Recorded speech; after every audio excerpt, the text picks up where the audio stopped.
Test, 1, 2, 3, test.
Okay, hey everyone.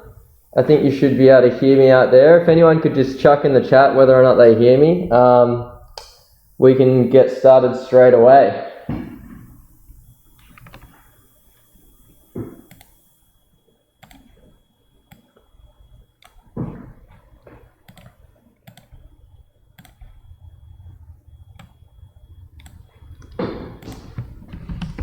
Great, we've got some life in the chat. Good to see you all today. Looking good. So, hi everyone, and welcome to this Introduction to Fologram and Grasshopper webinar.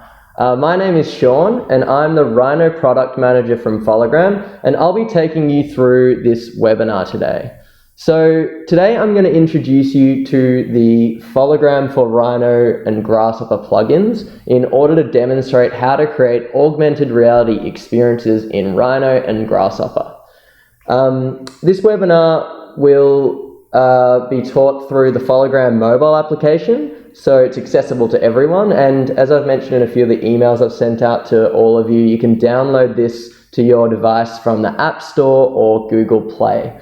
So the webinar will run for approximately 4 hours in total.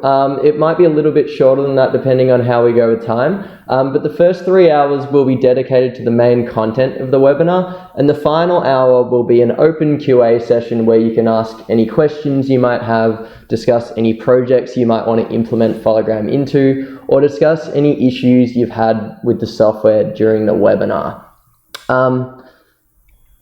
This webinar is obviously being streamed through the YouTube live service, and I want to clarify that this is 100% live, so you can obviously see me typing away as we're going along, and I want you to interact with this webinar as much as possible. I'll constantly be checking the chat just to see what everyone's talking about or if you've got any issues, so just make sure that you're aware that it's totally live and you can ask anything as we're going along. If we get a flood of questions, I'm not sure I'll get to all of them straight away, but the QA at the end is there for that, and we can definitely come back to any questions. So basically just here to help, get on the chat, and just holler if you need anything. So just to clarify, if you want to join the chat, all you need to do is have created a YouTube channel, which is really easy. Basically, if you have a Google account, you can create a YouTube channel straight away. It's like at the click of a button. You don't need to post anything on the YouTube channel. It just enables you to kind of post away on YouTube. So the webinar is also going to be recorded, and it'll be uploaded to the Fologram YouTube page. So don't worry if you miss something, because you can always go back and rewatch it at another point in time. Cool, so there's that YouTube chat. I mean, you should see it on your screen. Just go ahead and chat inside of that when you need something. So the course will be delivered in 9 parts. Part 1, which is what we're going through right now, is just the introduction to this course and the webinar resources. The second part, we'll start looking at Fologram itself. I'll give you all a bit of background on the company and talk through some of our projects, and then just give you a bit of an outline on some of our online resources that we have. Part 3 will be an introduction to Fologram for mobile. So we'll just be playing around with the mobile app natively. Part 4 will be looking at Rhino and creating live streams between our mobile device and our live Rhino session. Then we'll have a look at Fologram for Grasshopper, just a couple of the tools that we've got in Grasshopper that will now enable you to live stream geometry to your device as well. Then we're going to look at a few more interesting things within inside of that. So we're going to look at how we can synchronize geometry and then interact with those objects. We're going to synchronize some parameters, send them to our device, and then that'll all culminate with a little mini project that we're going to do, where we're going to apply Fologram's Grasshopper tools to a little project at the end. And then after that, provided we're all going well, we'll have a little bit of a QA. About an hour has been allocated to that for this session. So the webinar itself, hopefully by the end of this, you'll be able to view your Rhino and Grasshopper models on your mobile phone or device. You'll be able to accurately place Rhino and Grasshopper models in physical space. You'll be able to move these models in AR using the multi-touch gestures on your mobile or tablet.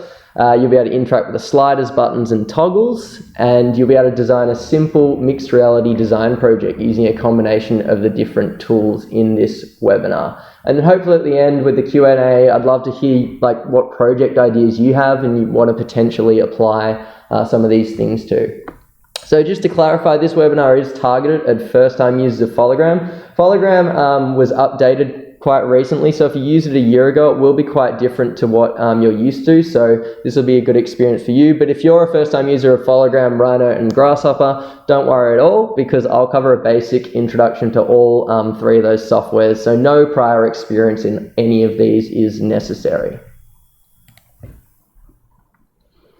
So the prerequisites, I kind of sent an email out about this, but you'll need a PC with Rhino 6 installed. Fologram does work on a Mac, but we don't say that it's compatible because you'll have issues with it. You'll need a Wi-Fi connection to connect your device to your computer.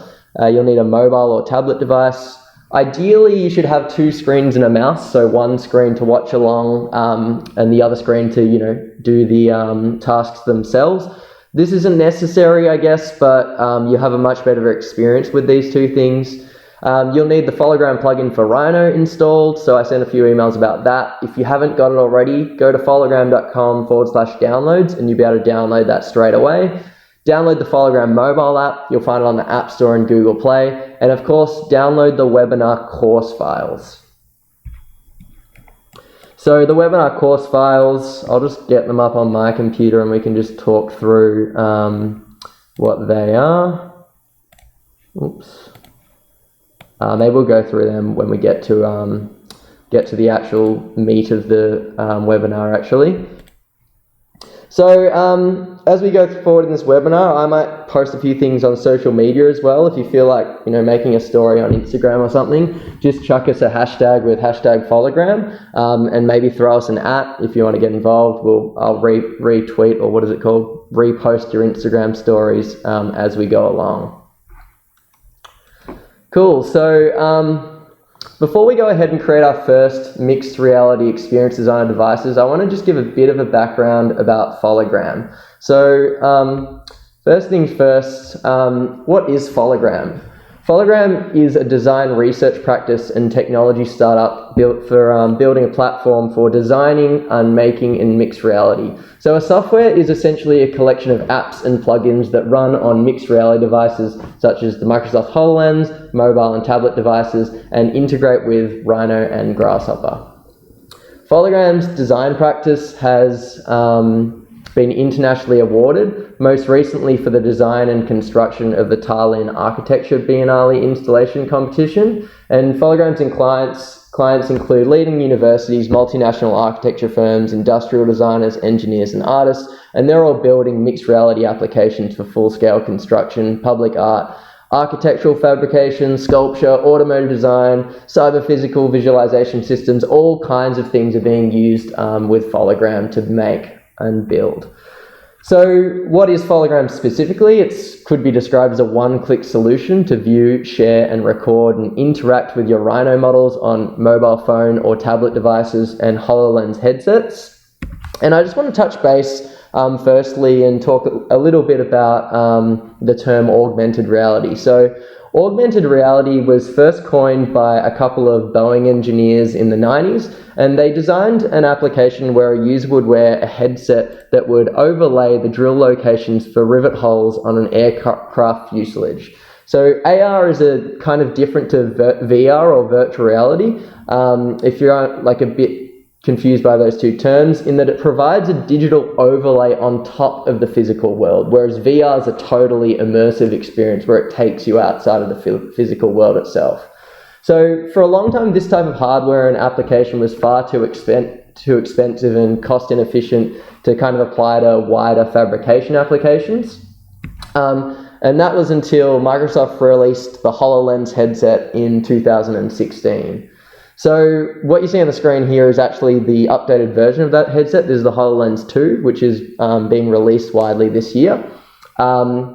So Phologram supports the Microsoft HoloLens devices through like a subscription service, and Phologram and the HoloLens is perfect for accurate and precision-based fabrication tasks, as well as much more immersive mixed reality experiences. So with the HoloLens and Phologram, we're able to create these mixed reality experience. And what a mixed reality experience means is that users with different devices can connect to the same session and have shared experience collaboratively. They can interact with natural user interfaces and see the precise location of the digital content that they're looking at in physical space. And as I've just mentioned previously, we'll be using the Fologram for mobile app in this webinar, and you can download this for free, as I've said before, on the App Store or on Google Play. So the mobile app is really, really great for quickly viewing your 3D models in physical space for things like presentations. It's great for creating simple mixed reality experiences because everyone can get involved. If you have a mobile phone, basically, you can use Fologram, so you can easily create mixed reality experience with a lot of people, and it's really great for simple holographic overlays. So the mobile app can be used in conjunction with other mobile devices, or it can also be used in conjunction with HoloLens devices. So you can create true multi-user experiences with Phologram. So if you are all connected to one session and someone changed something or moved something or updated something, that would update for everyone in that particular session. So at Phologram, we're obviously quite interested in applications for mixed reality in fabrication and construction applications. And I'll just quickly talk about two projects that we've completed in the past year at Phologram. We didn't complete this one. I just want to say straight out of the block, this is a Frank Gehry building, but we're quite interested in projects like this one that have complex assembly tasks and that usually rely on complex set of 2D drawings that can be misinterpreted easily.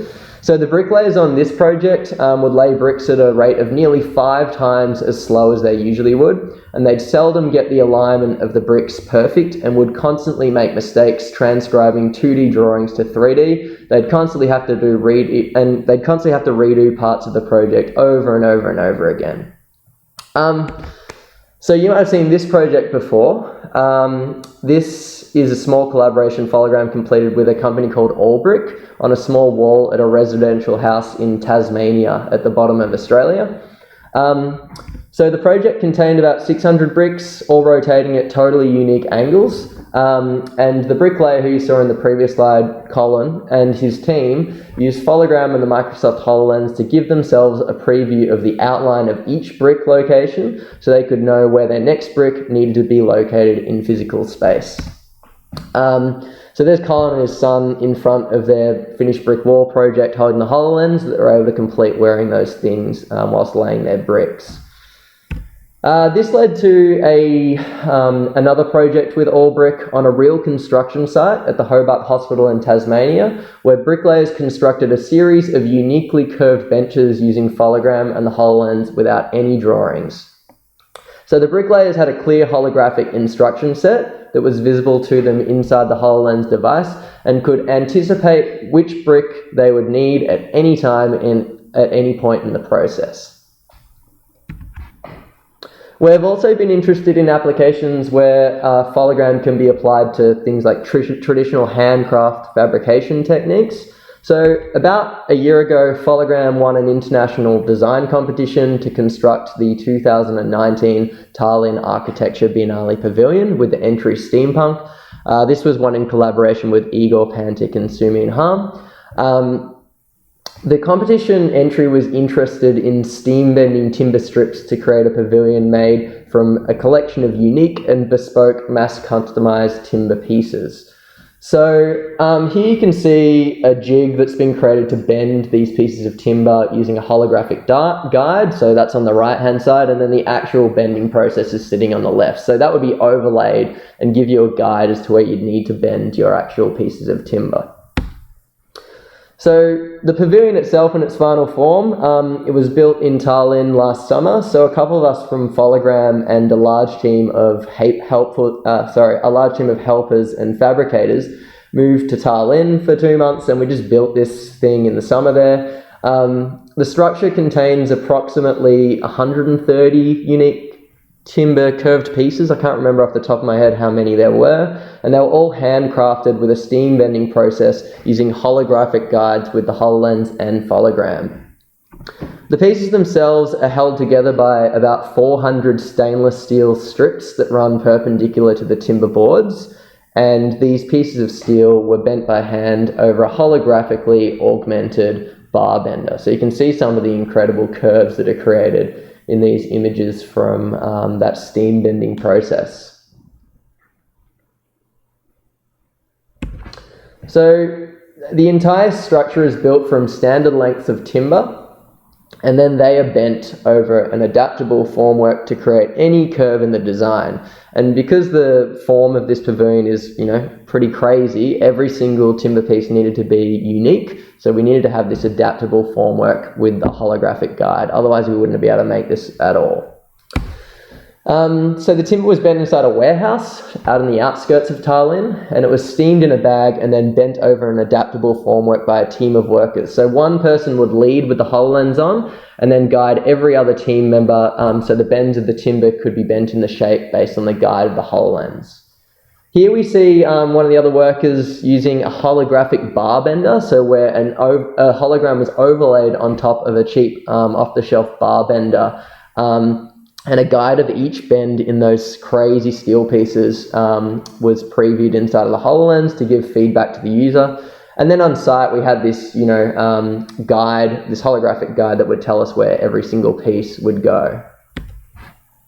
So the assembly process on site was still pretty tricky and fiddly. The HoloLens didn't fix the problem that all these pieces were huge and they were floppy and whatnot. But being able to refer back to that guide in 3D space without any drawings was totally paramount to the construction of this pavilion. So here you see some of the pretty amazing interior spaces created by the curved timber boards. And we have a nice view from the street. This is actually the view submitted into the competition entry, and some of the crazy curves seen from the bottom of the hill. And then you see a nice close-up. So some of these bends were pretty intense, as you can see, but that steam bending process enabled us to form the timber in a way that would allow all of these forms and curves to happen.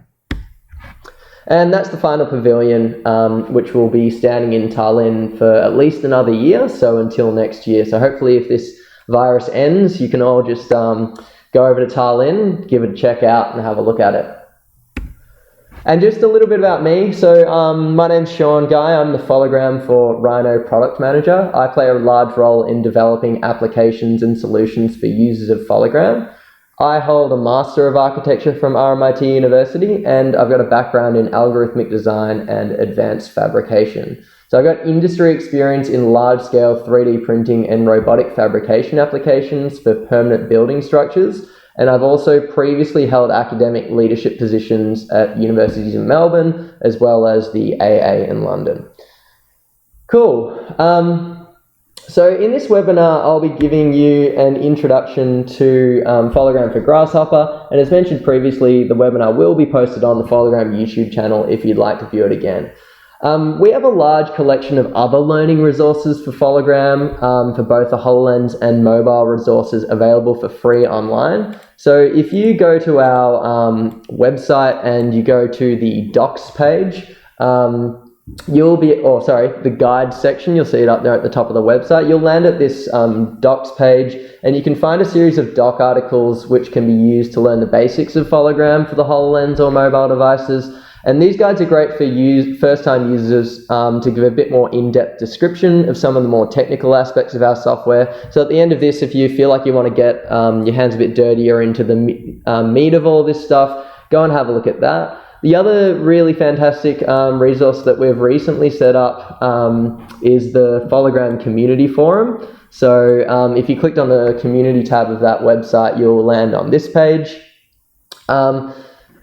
So here you can find posts on all kinds of things, such as projects completed using Fologram software, example files, technical support, and more. And at the end of the webinar series, I highly recommend you create a profile on the community website and sign up. If you ever have an issue or a question, or you just want to share some of the work you've been doing, this is the easiest way to get in touch. we're always on this, and if you write a post, we'll generally respond to it as soon as we possibly can. And it's the easiest way if you have a problem to find your problem. You can search for things. There's probably been articles posted on the issues you're having previously. So for example, one issue that I might just touch on quickly before we all get started, if you've got a much older mobile phone, there's a chance that your phone might not be compatible with Phologram. So if you feel like you've got an older device, just go and check this this article for a second, and it'll link you to a bunch of supported devices. So, a little bit of a compatibility issue that Android and iOS don't allow older mobile devices to have an AR toolkit installed onto them, because they want to make sure that the quality that you experience through an AR application is really good, and they don't want anyone to have a bad experience. So if you've got a really old device, just go and find that article on the community forum and have a look. Cool. So hopefully that's a nice broad introduction to what Phologram is, and it'll give you a clear idea of some of the projects and applications for our software. I might just pause for a second and we'll take a 5-minute break. So if you want to go get a quick coffee or stretch your legs or something, when we come back, we'll begin looking at the Phologram app on our mobile and tablet devices. I'll stick around on the live chat, so if anyone has any questions about Phologram or any of the projects you've seen, or just the webinar in general, just post away in the chat and I'll respond as we go along. Cool, so in 5 minutes, so I'm in Melbourne, the time's 10:26, let's say at 10:30, let's get back into the next part of this webinar.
Alright, it's all quiet in the chat, that's fine. Hopefully everyone's just out getting a little break or a coffee or something.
All right, I've got a question in the chat.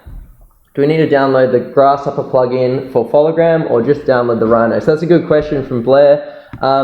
You don't need to download any Grasshopper plugin. The Rhino plugin installs the Grasshopper plugin on your machine, so it's an all-in-one package. So don't worry about trying to find a Grasshopper plugin. It's all a wholesome package. So once you've got Fologram installed on Rhino, you've got everything. You've got all the Rhino stuff and you've got all the Grasshopper stuff. So you do not need to download a Grasshopper plugin. I'll just type that in the chat as well.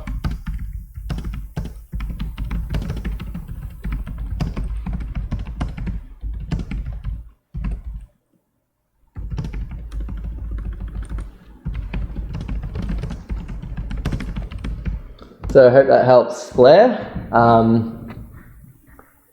Makes it a little bit easier for everyone. Cool, so it's 10:30, so, well, in Melbourne it's 10:30, so we'll just move on to the next block of this webinar now. So we're going to start with the Fologram app. So hopefully you've downloaded all of this onto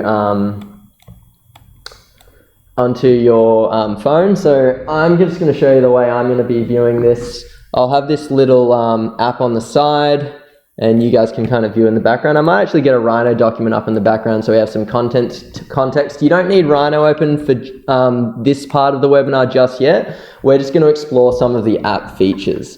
So straight away, I'm just going to swipe across, and in the bottom right there, I've just downloaded the Fologram app from the App Store myself.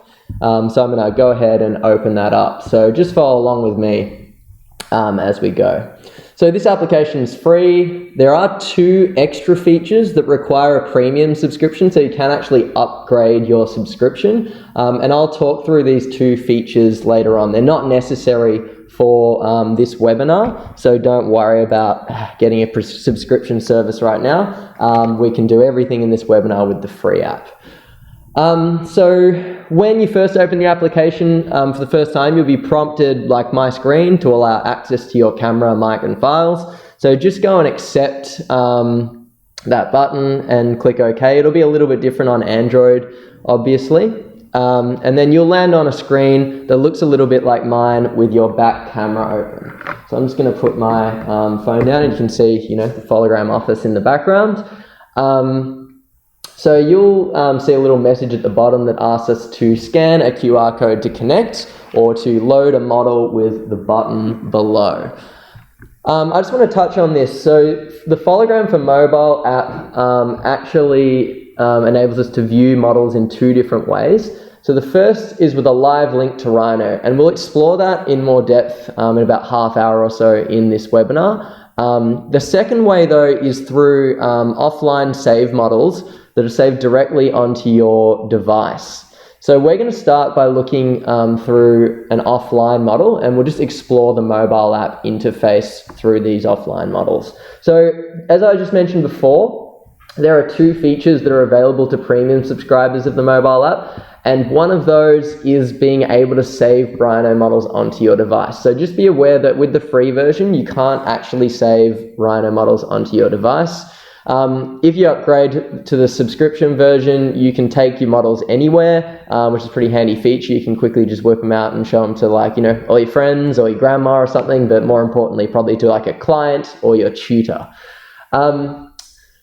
Fologram, whilst you can't save your own models right now, Fologram does, however, come with a couple of sample models, and we can easily view these offline in the free version. So let's select this bottom down. Let's select this button down at the bottom that has like a little house and a square on it. And I'll bring up the models menu. So you'll see straight away we have 3 example models available to us to view on our devices offline. And the one I want everyone to go and select is the Via Savoy example model. So let's just press on Via Savoy. And this will close the models menu and begin trying to track our environment. So you'll probably get a little message like mine that says move around to map your space, map surfaces, display as grids. And you'll see on my screen right now, I don't see any grids. So to get the grid up, what you want to do is just pick up your phone, and I highly recommend you have a little flat open space next to you if possible, so that your phone can track it. But if you pick up your phone and then slowly move across surfaces, you'll see a little grid appears. and my Via Savoy model is appearing as well. And I can go and track surfaces elsewhere. I can track the ground. So this is going ahead and just finding all those flat surfaces in my general vicinity right now. I'm just going to put my phone down for a second because I want to talk through what's happening here. So this grid that we're seeing indicates where in physical space that our device has tracked a surface and where we can go and place our model. So essentially what's happening is your device is creating a 3D map of your immediate surroundings by identifying solid objects and surfaces so you can place your model. So if your grid isn't appearing, just be patient and slowly move your device around. And I accidentally did it myself, but once you have the grid in front of you, aim the Via Savoy at it and just tap on your screen, and that'll lock the Via Savoy in place. So you'll see that you can move around it as an AR model as if it were like a physical thing sitting there in space. Don't panic if you've accidentally put it in the wrong spot, okay? I'll tell you how to fix that in a second. So if you're sitting here and your model's like that and you want to move it, we'll go through how that works right now. So just chuck in the chat, has anyone managed to place their model? Hopefully that was a pretty easy little thing. I'll just, maybe I'll close the app and just re-demo it again. So I'm going to reopen my Fologram app. Yeah, just let me know in the chat if you've managed to do it. I'm going to open my Via Savoy model, and then I'm just going to go and try and map that space till I get that hexagonal grid. So I'm going to slowly kind of move my phone around this kind of flat surface I've got in front of me. And it's obviously mapping lots of little flat surfaces around my space there. And then when I'm ready, you see the Via Savoy kind of follows the middle of your phone because it's sitting at the origin point in this case. I'm going to tap on the screen and the model will just sit there nicely. Cool, so we've got one issue where the phone wasn't compatible. Yeah, give it a go on your iPad. I'll just, you know what, Dan, I'll chuck that link into here and you can have a look at that. Where did I put that link? Here we go. Just in case it's a little bit helpful to you, there's that link down if you want to go and check out the Phologram community forum. There is a whole list in there if you need it.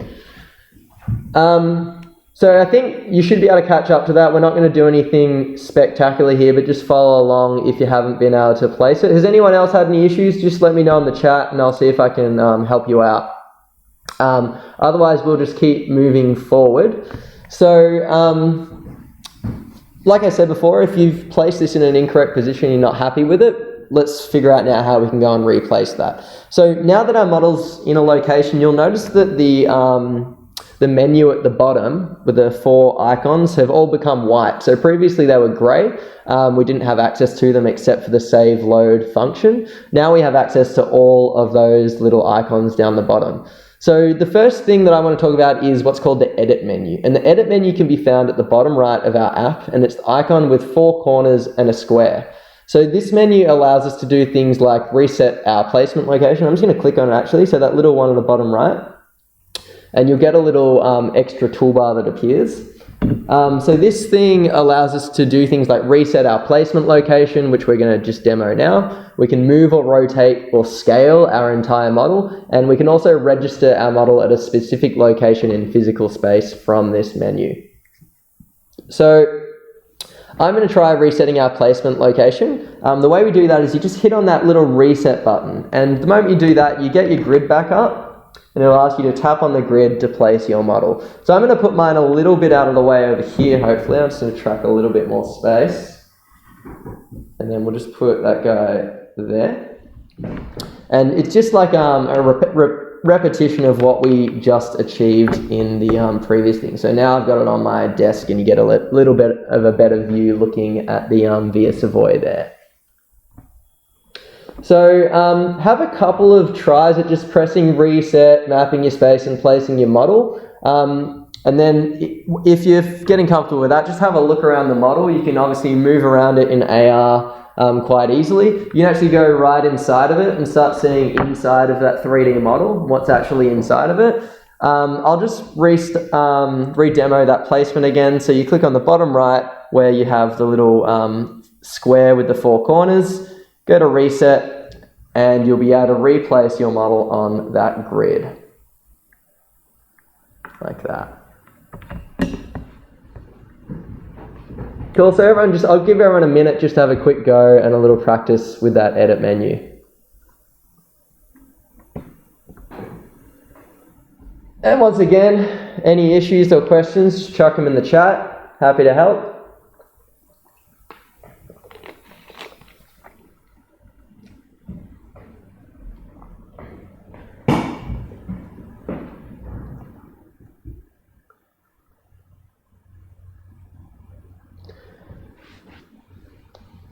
All right, cool. So if you're comfortable with that, we can also move, rotate, and scale our model in edit mode. So to move the model, we'll open the edit menu again. So just go to the bottom right corner and press on that edit menu, and you'll see kind of like a really light grid appear just below your model. So whenever you see this grid, it means that you're in edit mode. So just be aware of that, and it means that you can start, replacing your model, snapping it, or moving and rotating it. We don't have any particular buttons for moving or rotating or scaling, because these are just completed through little kind of movements on your device or gestures on your device. So if I wanted to move my model, I would just press on the screen and drag, and you'll see I get a little purple kind of vector that shows me the movement vector of my model. So everyone just give that a go, where you're just pressing on the screen and dragging it. This is moving the entire model, obviously. It's not moving a particular piece. Essentially what you're doing here is you're just resetting the origin point of the placement that we did before. If you accidentally do this and just accidentally put it off into the middle of nowhere, you can see mine off in the distance, and you can't be bothered just dragging it back, just hit the reset button and you'll be able to get your grid back up and tap to place again. So once again, to move, just hit that edit menu in the bottom right and tap and drag on your screen until you get that little movement vector. Say for example, we're not happy with the orientation of this model. We can also rotate the entire model. In edit mode again, with the grid up, put 2 fingers on, say the left of your screen, touching at the same time, and then just drag to the right, and you'll be able to rotate that model around. So it's a 2-finger gesture. You want to put 2 fingers towards the left side of the screen, I'd recommend, and then just drag to the right, and you'll be able to rotate your model. So then you can start aligning it up for the spot that you want it to be. And then the third little gesture we have, which is a pretty typical gesture on any modern mobile phone, to scale, you just pinch your fingers on the screen, and I'm going to pinch and expand them, and that'll scale up, or I could pinch and contract to scale down. And you'll see under the little edit menu that a little scale appears telling us the scale of this model. So by default, when we loaded this up, this Via Savoy model is at a scale of 1 to 50. So it's obviously like a little presentation model. So I'll give everyone a minute as well, just to have a quick go at moving your model around, rotating it with 2 fingers and dragging, and then scaling with the pinch. I'm going to leave mine at a scale of 1 to 50. And of course, just to close the edit menu, re-click on it in the bottom right, and that'll close it up for you straight away.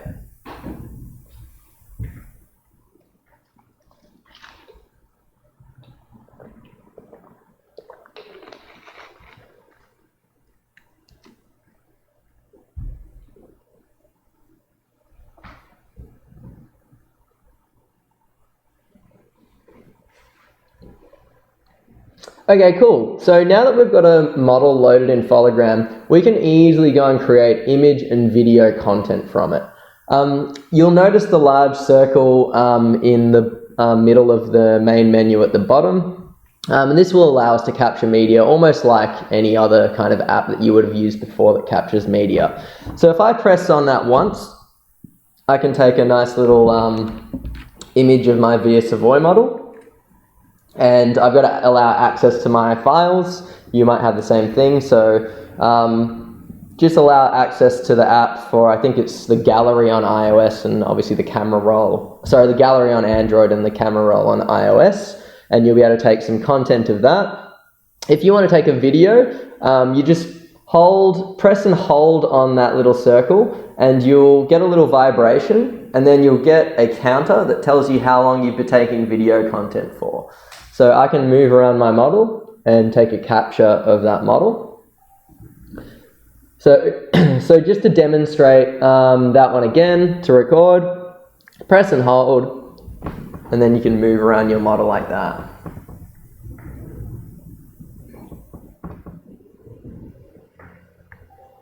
And that'll save it to your camera roll. So each of these media files are saved into your camera roll, and I just want to note that these recordings won't include the Fologram UI, so you won't see like the menu button at the bottom. They only record the model and the background of the physical space around you. So if you're super keen and you want to go on Instagram and upload your content, I could go ahead and create a little story out of this. I'll select that one there. I'm going to turn the sound off because I was talking during that, but I could give that, a nice like hashtag Fologram, and make it a bit cooler. And I'll just send that to all of my friends on Fologram on my story. Oh, did it work? Done. Cool. And I'll just jump back into the Fologram app.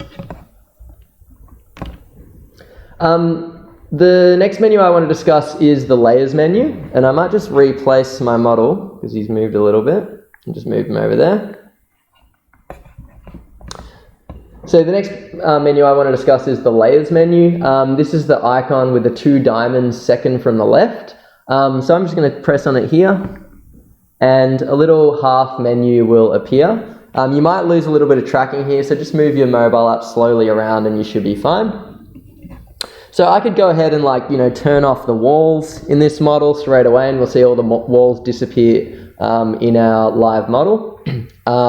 And this obviously gives you a lot of power and control over, say if you were doing a presentation, you could give a more in-depth view of the inside of this 3D model. Or if you were showing it to a client or a tutor, you could easily show maybe design options through this layer stance. Like you could go ahead and view a serious skeleton of this thing. I'll just turn the slabs off as well. Then we have a good look at the inside of this Via Savoy model. Has anyone been to the Via Savoy? I'm just asking in the chat. I went it would have been 5 or 6 years ago now, and I very stupidly went on Monday and it was closed, so I just saw the outside of it through a big gate, which was pretty unfortunate. Let me know in the chat if you've been there. So I'll just give everyone a minute as well just to play around with those layers. You can turn some things on and off quite easily, or play around with the video capture or the view capture, and just get a feel for that app itself.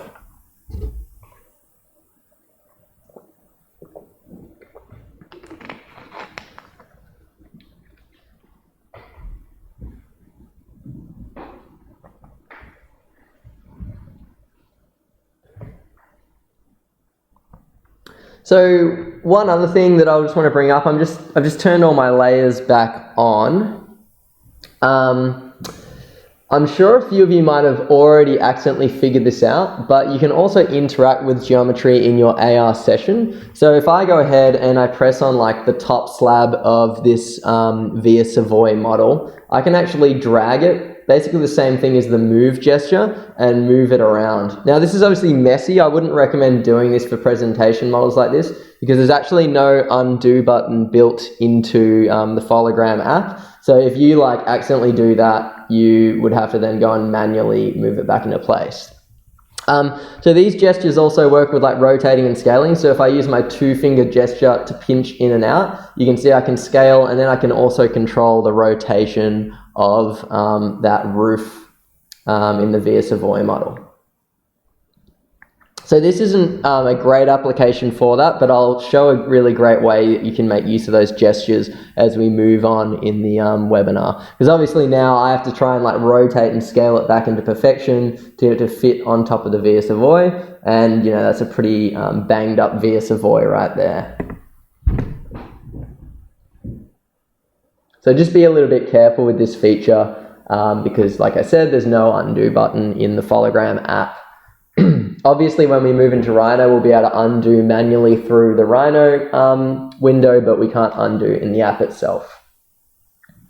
And the last menu item I want to discuss is the little gear in the top left corner of our device. So I'm just going to click on that gear, and that brings us to the settings menu. So there's a whole series of different settings that you can use and manipulate. The main ones that I'm going to go through just right now in this webinar that I think are relevant to this webinar is firstly the restart button. That'll restart the app. It's a soft restart, so it'll still retain a little bit of memory. You'll probably still have your spatial data of the map's surfaces retained. If you want to do a hard restart, just close the app and reopen it.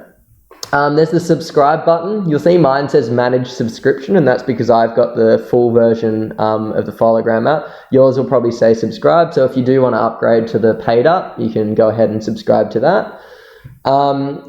A really, really important one I want to touch on is shadows. You'll see a little button that says shadows. It's got a little toggle, and this will turn shadow support on or off in our device. It's really, really important that you, in my opinion, turn this on because it makes your presentation models, especially when you've got textures applied to it, makes them look amazing and realistic. And these aren't on by default when you first download the app. So I'm going to flick that on.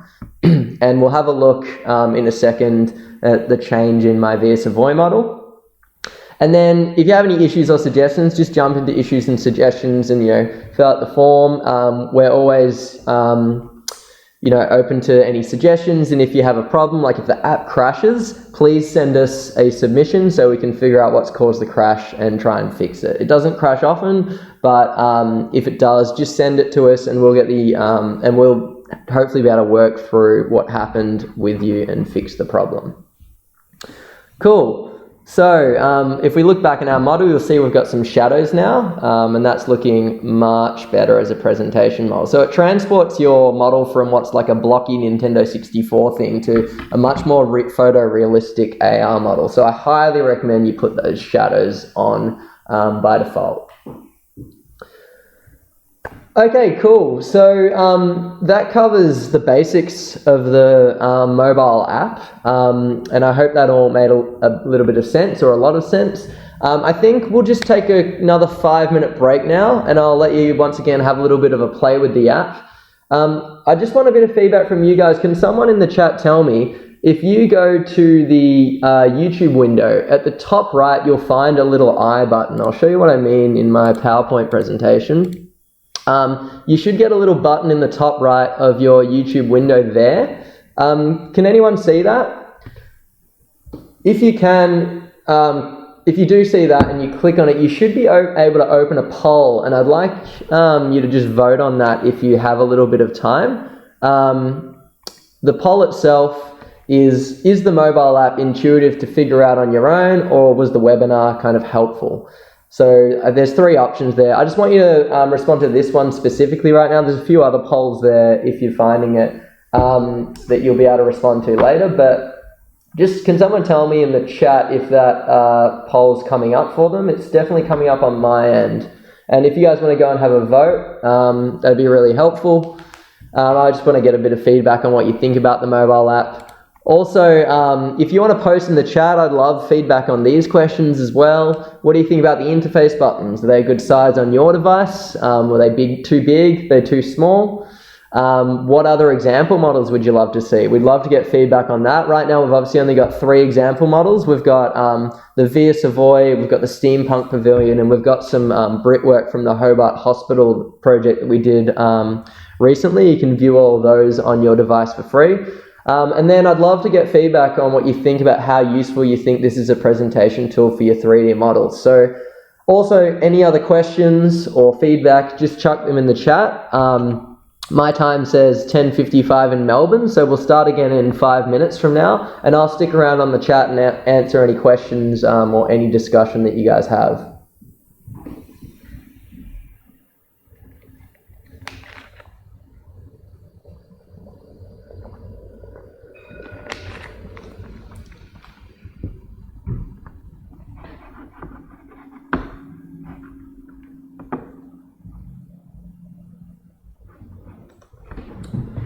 So I've got a question about multiple models in one Phologram app. No, that you can't import multiple models into the Phologram app, but what you can do is you can just import multiple models into your Rhino file, and then that'll just stream all of the geometry through. So right now, no, not currently a supported feature. You're not able to just open multiple models at once. But you would be able to in Rhino, you know, combine files and show like multiple presentation models. Yeah, I've seen a question about the section box tool. So yeah, like a clipping plane or something. Definitely on our roadmap, it's something that we want to support, and we're hoping to get that into the app at some point because we think that would be a really great tool to have as well. So support for clipping planes, definitely we're looking into that and hopefully going to be supporting that soon. So yeah, good feature request, that one from Dan.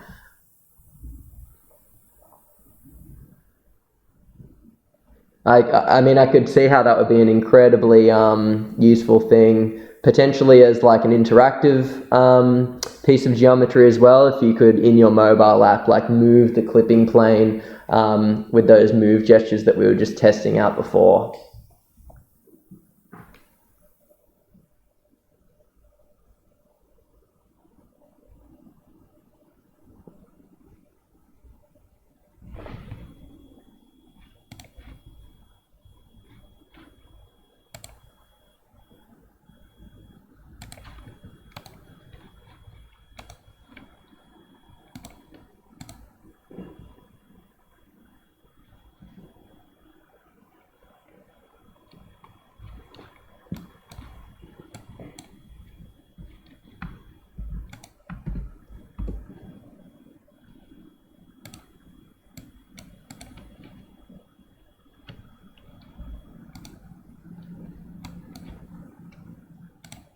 Cool, so I'm just checking out the polls.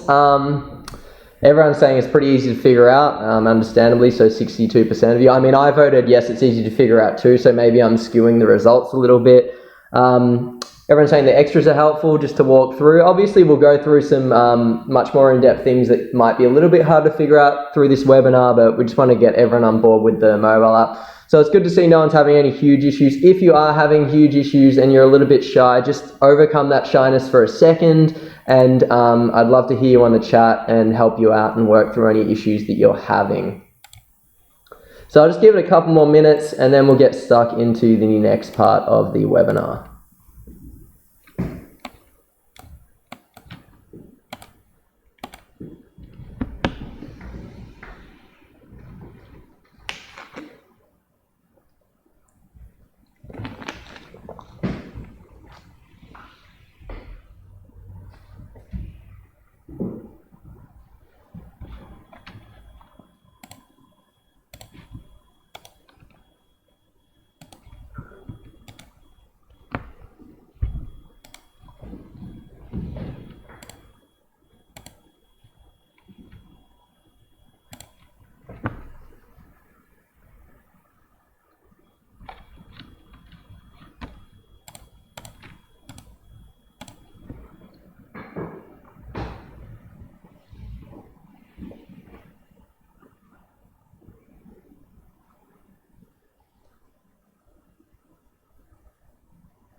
All right, cool. So on my end, it's just ticked over to 11 a.m. So I think let's just keep moving forward. It seems like everyone's grasping all those concepts really well, so I don't want to make it too, draw it out too long for everyone. So in the next block of this webinar, we're going to look at live device connections to Rhino with our device. So just another reminder, if you haven't already, absolute last chance, please make sure you have downloaded the Fologram for Rhino plugin and have run the installer on your computer. Once again, you can find it at fologram.com/downloads.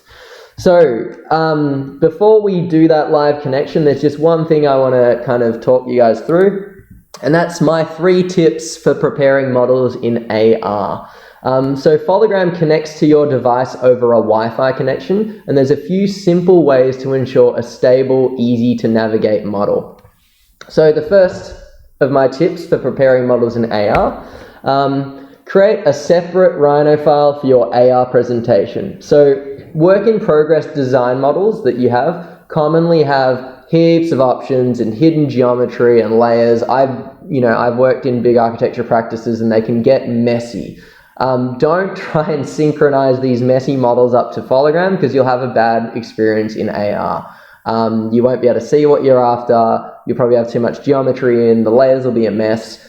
Highly, highly recommend that you create a clean model containing only the geometry you wish to stream. My second tip for preparing models in AR. Organize your layers based on your presentation needs. So make sure those layers are organized around, say, like your presentation, what you're going to talk about, or if you're doing like a fabrication task, make sure that they're organized correctly, because the last thing you want to do is have like a nightmarish scenario of organizing layers in your AR device, turning things on and off again and not being able to find things. So that links back into the first tip a little bit. And the third tip I have is optimize the geometry in your Rhino model. So if your Rhino model is like 2 gigabytes, that probably tells you that you need to do a little bit of work on it to make sure it's going to be applicable for AR. If there's not that much geometry in there and it's still 2 gigabytes, oops, what happened there? And it's still 2 gigabytes, then it probably means you've got like a lot of curved geometry going on in your Rhino model. So what you could do if you've got lots of curved geometry is check the number of polygons in your mesh geometries with the what command. So if you type what into Rhino with like a piece of geometry selected, it'll tell you how many faces are on those mesh geometries. And you just want to make sure that you don't have over 500,000 polygons, because you might start to experience performance issues on your device if that happens. Also, just check if you've got like large material texture files. Those can sometimes cause issues in AR. And right now, I just want to say up front that Phologram doesn't currently support block instances. So if you have block instances in your Rhino model, just explode them, because they won't be sent to the device because Phologram doesn't currently support blocks. And I'll just point you guys to an article for more tips on how to prepare your models in AR. You can check the Fologram community. So Nick from Fologram's going to put a great post up about how to optimize your Rhino models for AR. So go and check that one out if you want some extra hints and tips and advice. So I'm going to go and get a nice Rhino session open, and I highly recommend you go and do the same. If this is your first time using Rhino, all of that might have sounded quite jargony. Don't worry, we're not going to do any like intense hardcore Rhino modeling in this. We're barely going to do any at all. In fact, we're probably not going to do any at all.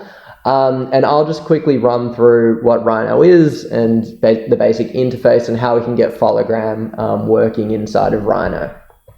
So everyone just get a fresh Rhino session open. I highly recommend you also just close all your other Rhino sessions for now and just focus on this nice fresh one that we've got going right here. So if you haven't used Rhino before, I'll just give a quick overview. So Rhino is what you'd call a command-based modeling software. So any command you type gives you control over your modeling, and it's quite intuitive. Like if you want to create something, half the time you just need to guess what it is you want to create and type it in. So for example, I might want to create a box. So I'm just going to type in box into the command line, and you'll see that box is a command. Straight away, it's going to specify the first corner of the base. On this top right window where it says perspective, I'm just going to click a couple of times just on the screen, and I'll get this box that appears. And you'll see the box appears in all 4 of my views. All these views they're not separate models. They're obviously just, one model and views of the same thing from different perspectives. I want to work solely in the perspective view, so I'm just going to double click on that perspective name at the top left there, and that'll make my perspective full screen. If you ever want to go back to the 4 screen split mode, just double click on perspective and you'll see all 4 again. but I'm going to double click on perspective and just bring up that full screen. I'm also just going to go to view and just change my mode to shaded mode, and that'll give me a nice shaded box. So that was view and then shaded right there. A few other quick things. To zoom in and zoom out, you just zoom in and zoom out with the scroll wheel on your mouse. To rotate around it, just right click and drag and you'll be able to rotate around your model. So that was right click and drag. And then to pan around, hold the shift button on your mouse pad and then the right click again and drag, and you'll be able to just pan around your model. If you want to select an object with your left hand mouse button, just click it and it'll be selected. You might not have this little funny thing in here. Don't worry if you don't. It's not important for what we're doing in this webinar. If you want to deselect something, you could hit escape and just click elsewhere. And if you wanted to select multiple things, you can also drag a window by clicking nowhere in space and then select something. So there's obviously a lot more to it than that, but that should be enough for you to engage with this webinar.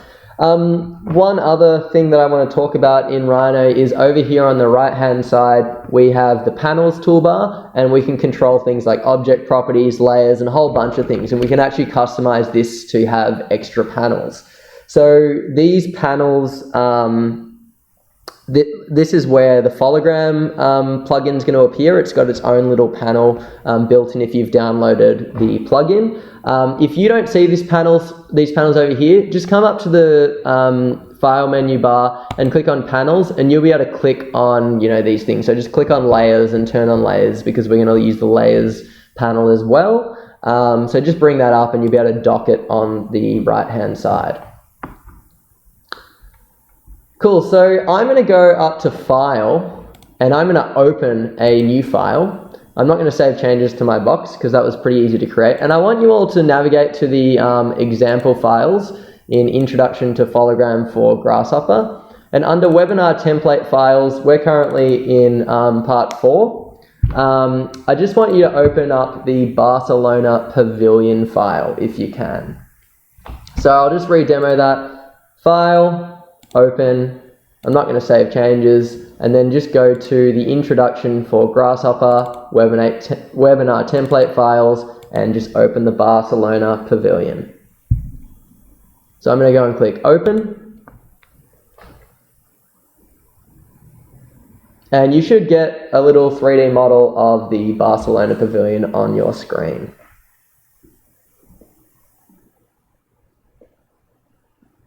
So I'll give everyone a second to just get that one up, because what we're going to do now is we're going to try and create a live link between our device and this geometry in Rhino and stream this model inside of our device. Cool, so hopefully everyone's got that one open. If you're having issues, just shout out in the chat. If you want me to go faster or slower as well, let me know as well. I'd love to get some feedback on how you think it's all going so far. So the next thing we want to do is we want to bring up the Fologram toolbar in Rhino. So to bring up this toolbar, there's two ways that we can do it. We could come up here to this little gear in the top right-hand corner of our panels bar, and we can go down and find the little Fologram app right there. Okay, so you could click on that and bring up the Fologram tab or the panel. The other way to do this, if you're having trouble getting the panels layer up, just in the command line type Fologram. I'm going to do it this way. I'm going to type Fologram and hit return, and you'll see the Fologram panel will appear on your screen. Oops, I accidentally selected something. And we can just click and hold on the Fologram name and like dock it over here on the right hand side. So it's nice and neat in our interface there. If you've got issues and the Fologram for Rhino application isn't loading, here's a little resource for you on the community. It's under tech support, installation and setup. So Fologram for Rhino won't load. Nick's posted a nice little article to help you out if you're having some issues. So go and check that out if you don't have Fologram on this list here, or if you're typing Fologram and it's not appearing.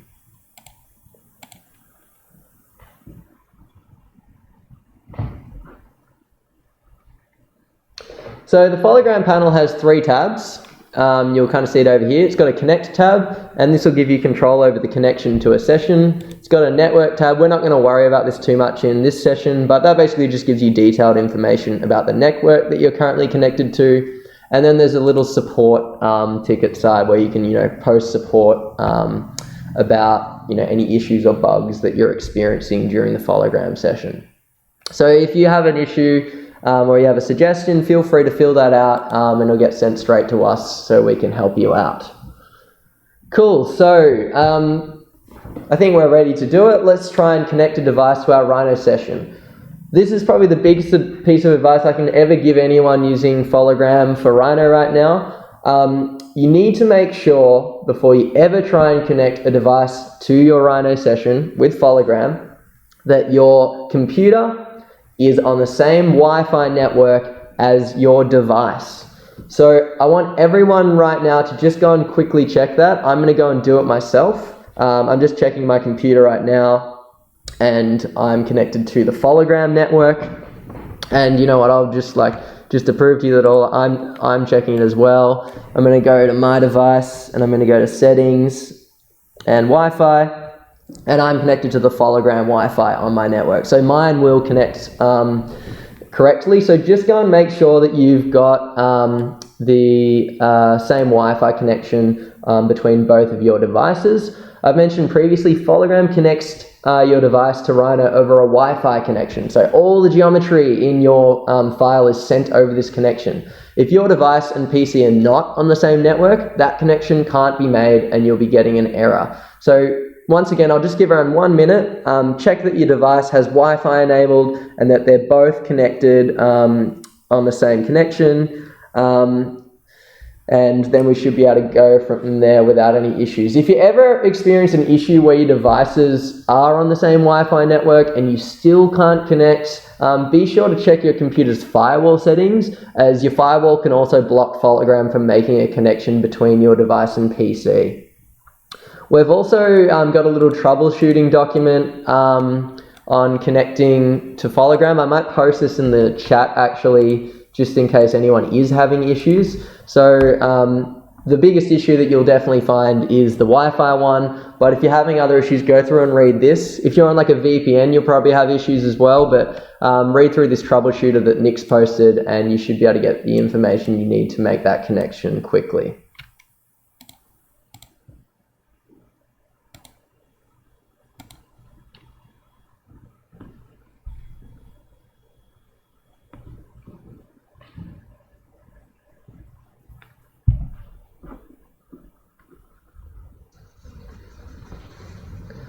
All right, so I think we're ready to go ahead and connect our device. I've opened a fresh session of Phologram. You can do the same thing. You could either actually go up to settings and restart, or you could just, close the app and reopen it on your device.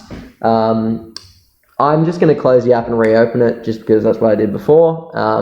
And then we should be ready to connect to our Rhino session. So to connect to our Rhino session, all we need to do is come up here to this big purple button, click on it once where it says connect to a device, and you'll be prompted with a little QR code that we can then go and scan. So you would have remembered before on our device, you can see on mine it says scan a QR code to connect. We previously loaded a model with the saved models button, but this time we're going to go and connect a device via the QR code.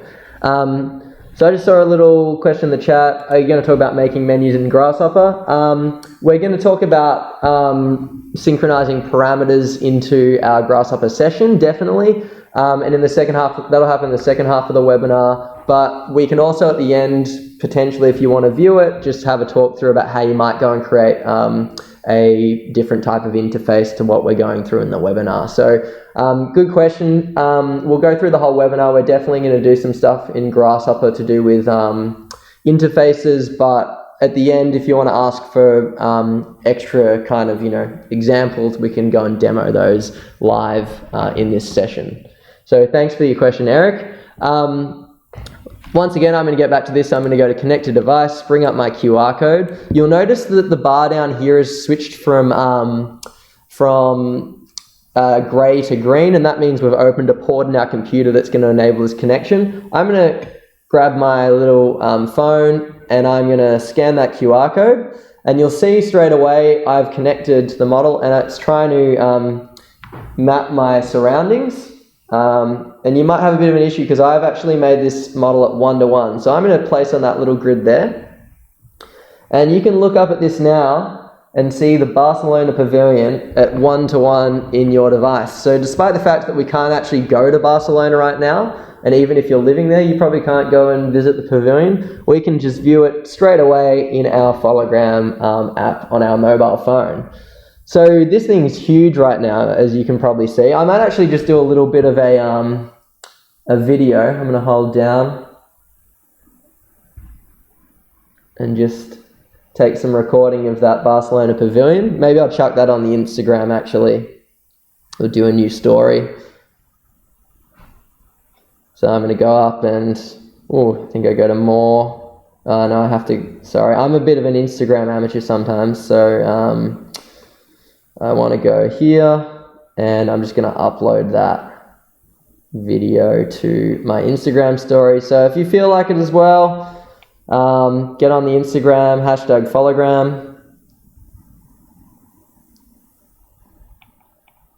And I'm going to send that to all of our friends on Phologram. Cool.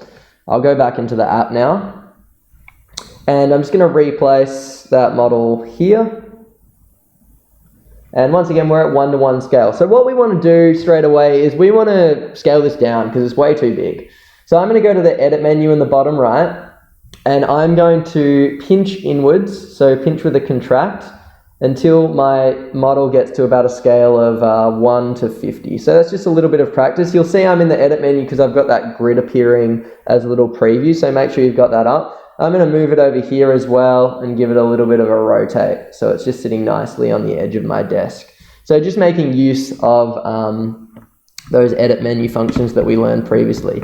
Now what you'll notice straight away is this hasn't actually scaled anything in my Rhino session, like nothing's changed in my Rhino session. All I'm doing is I'm just changing the scale of the model inside of my Fologram device. And then I'm moving the actual origin point in physical space. I'm not actually moving anything physically in the Rhino session.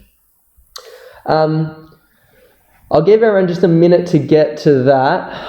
So once again, just go to the edit menu and bring up that kind of fading grid, and you should be able to scale your model down with that edit menu.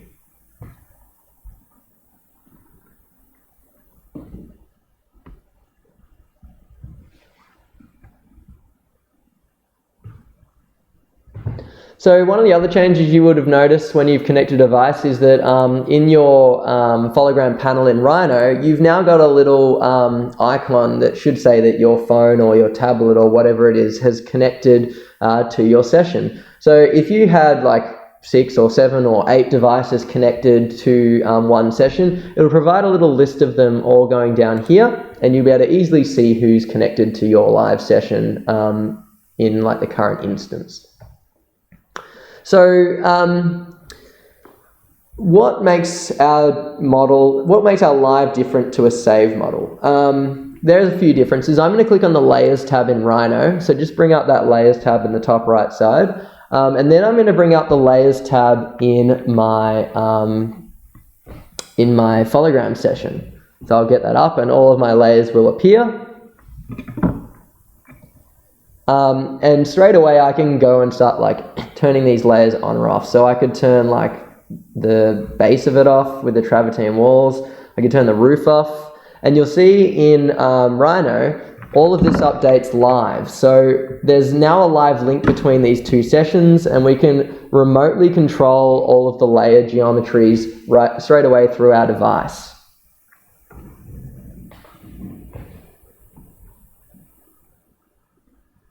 And conversely, if I went and turned things off in Rhino, they would turn off in my device as well. So that live link goes both ways. If you've got a keen eye and you've looked through the layers and just try to figure out what's in there, you'll actually notice that one layer isn't appearing in my device. the granite walls layer isn't appearing. So I want to talk through a really, really important point when you're using Phologram and you're connecting to a live session in Rhino about what is sent to your device and what isn't sent to your device. If you've got any layers that are turned off in your Rhino session, they will not be sent across to your device and the geometry will not be sent across to your device until you turn them on in Rhino. So if you've set up a nice presentation model and you're going to show all the layers one by one, and you set up like a live connection with just one layer turned on, only that layer will be sent to your device. So it's really important when you first kind of open your device up is to just try and turn all your layers on and then send those layers to your device and then turn them on after that for your presentation. So there is a little bit of a prep with that stuff. So if I turn on my granite walls now, you'll see that I'll get a granite walls layer appear, and that's now synchronized geometry. So that wasn't previously appearing. That's all the nice marble in that pavilion, which is a pretty important part of the model. So just be aware that when you're using layers and trying to synchronize them between your two models, the layers that are turned off when you make a connection will not be sent to your Phologram session on your device. So once again, we can go and interact with this geometry. Like I could go and click on this roof and move it up, and you'll see that that updates in my Rhino window. And like I said before, this is not necessarily the best use case for this tool, but say for example, you're just like, I want to show like what's under that roof, you could easily just move that out of the way, and it demonstrates the capabilities of that live link between Rhino and your Phologram session. So have a quick go at maybe moving one of those pieces around and watching it update live in your Rhino model. Like I said before, there's no undo button in the Fologram app, so if you want to undo it, just hit the U button and return a couple of times in Rhino, and you should be able to undo that movement that you've just completed inside of your device.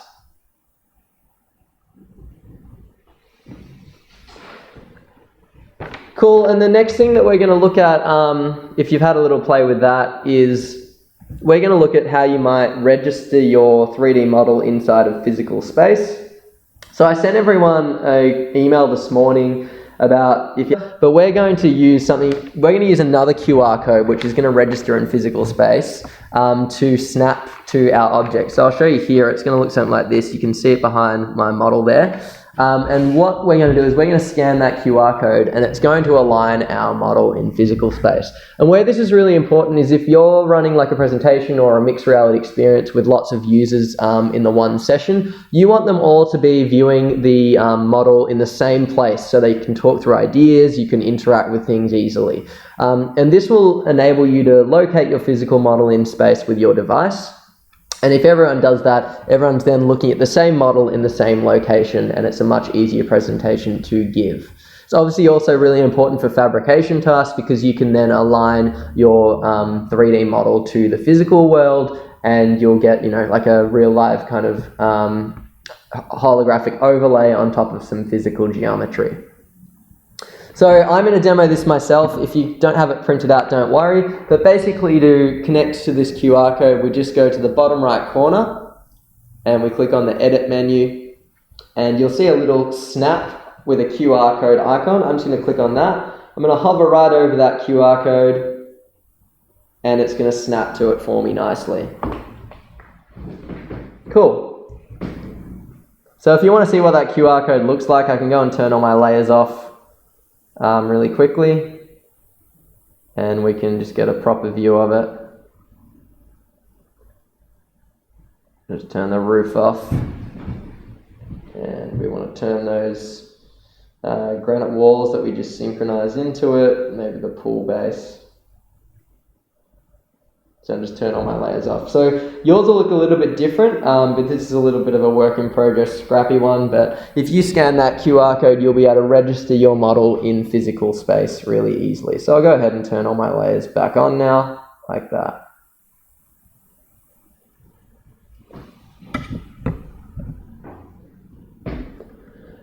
When you do print out that QR code, just make sure that you don't put any scaling onto it. If you try and fit it to a certain page and it rescales the QR code, you won't get an accurate snap. You'll get your model out of alignment. So that's really important to get the scaling correct as well. All right, so congratulations everyone on syncing your first live model and moving around the layers and interacting in Rhino. We're going to take another 5-minute break, and you can all have a quick play connecting your own devices to potentially like another Rhino session. You could also try and like create some geometry in Rhino and watch how that kind of gets sent live to the device. So anything you do in Rhino will be sent across as well. I'd love to get a bit of feedback from you guys on the polls that are coming up in the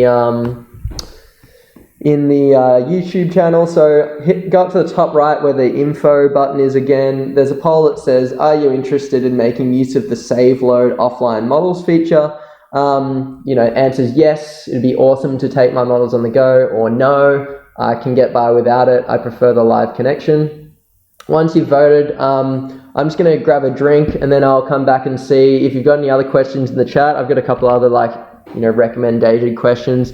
So was creating a live link with Phologram to your Rhino device easy, or Rhino model easy? Do you think you could use this as a replacement for VR presentations? Or what do you think about the comparison between this and VR presentations? Let me know in the chat what your thoughts are on that, because I'd love to get your feedback on your experience with VR presentations versus, this AR experience. I'll be back in a couple of minutes and I'll respond on the chat to any questions that come through.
All right, is there anyone in the chat out there who has experience in VR presentations? I'd love to hear if anyone has used it extensively, say in like a client situation where you're either presenting like your product or building or interior design or something to an actual client, or if you just used it at university or something. I'd love to hear what the pros and cons are about those experiences, and then I'd love to just get a comparison going between VR presentations and AR presentations and your guys' thoughts on these things.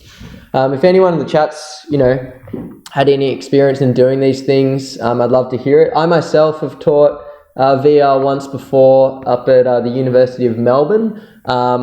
It was quite good. I thought the students were able to create really immersive experiences. It was hard to share those experiences, I found. The lack of users being able to see it all at once, it kind of wasn't the same as viewing it on like a giant TV monitor or something. That was like a little bit of a problem that I noticed, but generally it was quite good. Sometimes we had like serious tech issues as well because the VR setup was quite dramatic, I thought. You had to have like sensors everywhere and a giant computer, and log into your stream account and all kinds of issues. But the experience itself was pretty amazing. I'd love to get anyone's thoughts on their experiences with VR for presenting their design models in the past. If anyone wants to contribute to the chat, just feel free. I'll give it a minute, otherwise we'll just keep moving ahead.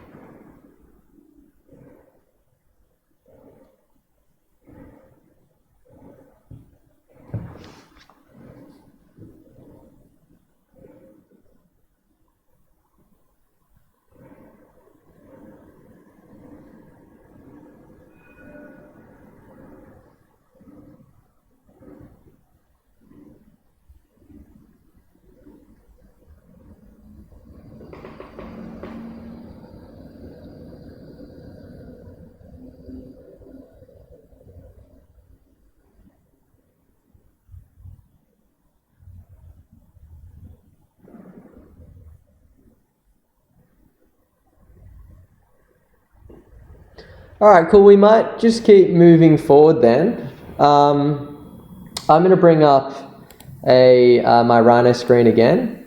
And I want everyone to just go ahead and create a new Rhino file. I'm just going to go File and New.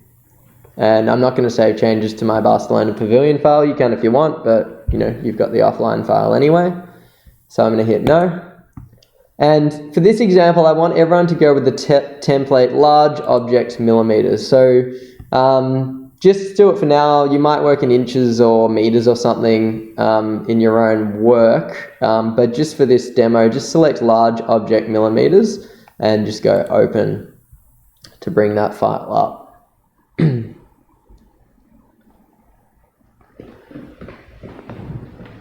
Cool. So in the next block of this webinar, we're going to explore how we can use the Grasshopper plugin for Rhino to further extend our live connection capabilities with Phologram. We're going to create a very simple Phologram session using a sphere geometry to begin with, and then we're going to apply what we've learned from this little application to a slightly more complicated Grasshopper project afterwards. So we'll create this little sphere interaction just to demo what's going on and how it works, and then we'll use that kind of thing that we've created and the knowledge that we've created from it to further demonstrate how we could make it into a powerful tool in Phologram. So just before we get started, I've got another poll that I'd love to get a bit of a gist from everyone, and I'll give everyone a minute to respond, but I'd love to get an understanding of everyone's Grasshopper level. So on the YouTube live stream, if you could go click on the polls button again and answer this poll, what's your Grasshopper experience level? Have you never used it before? Are you new to it and you're just starting to learn it? Are you an intermediate user and you understand the general concepts of it well? Do you use it all the time and you're a very high experienced user? Or are you an expert and you write your own Grasshopper plugins? Vote for it on the chat and let me know where you're at with your Grasshopper skills. I'd love to get an understanding as to everyone's feeling for it, generally speaking. Obviously, you don't need any experience in it to take part in this webinar, so don't worry if you don't have any experience. I'll just run through some quick basics and we'll just generally go from the top. So Roy says he's just starting.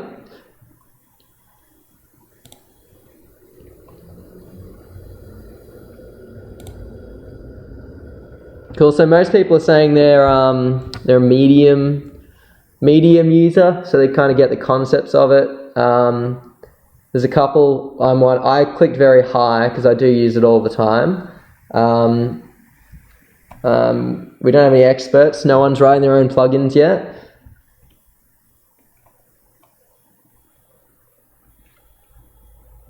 Cool. So everyone's like, I don't have any, never used it. We might have a few people who aren't in the live chat who have never used it though, and that's totally fine.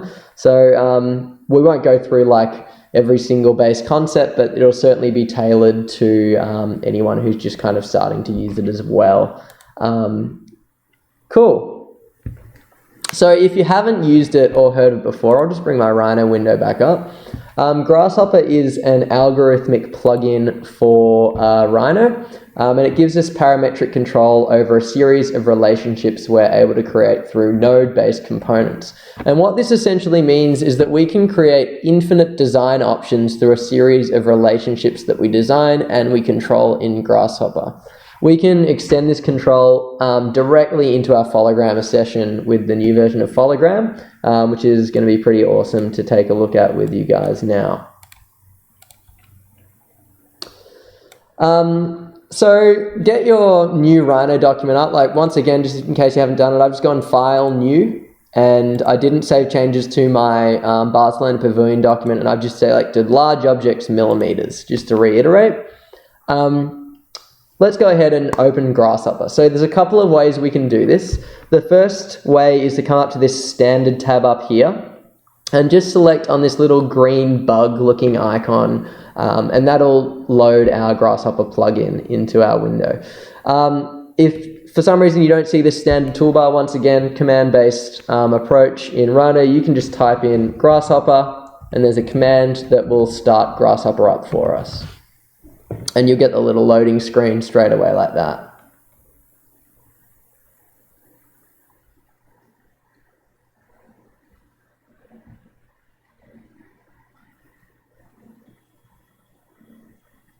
Cool, and you'll get a Grasshopper window that looks something like this, hopefully.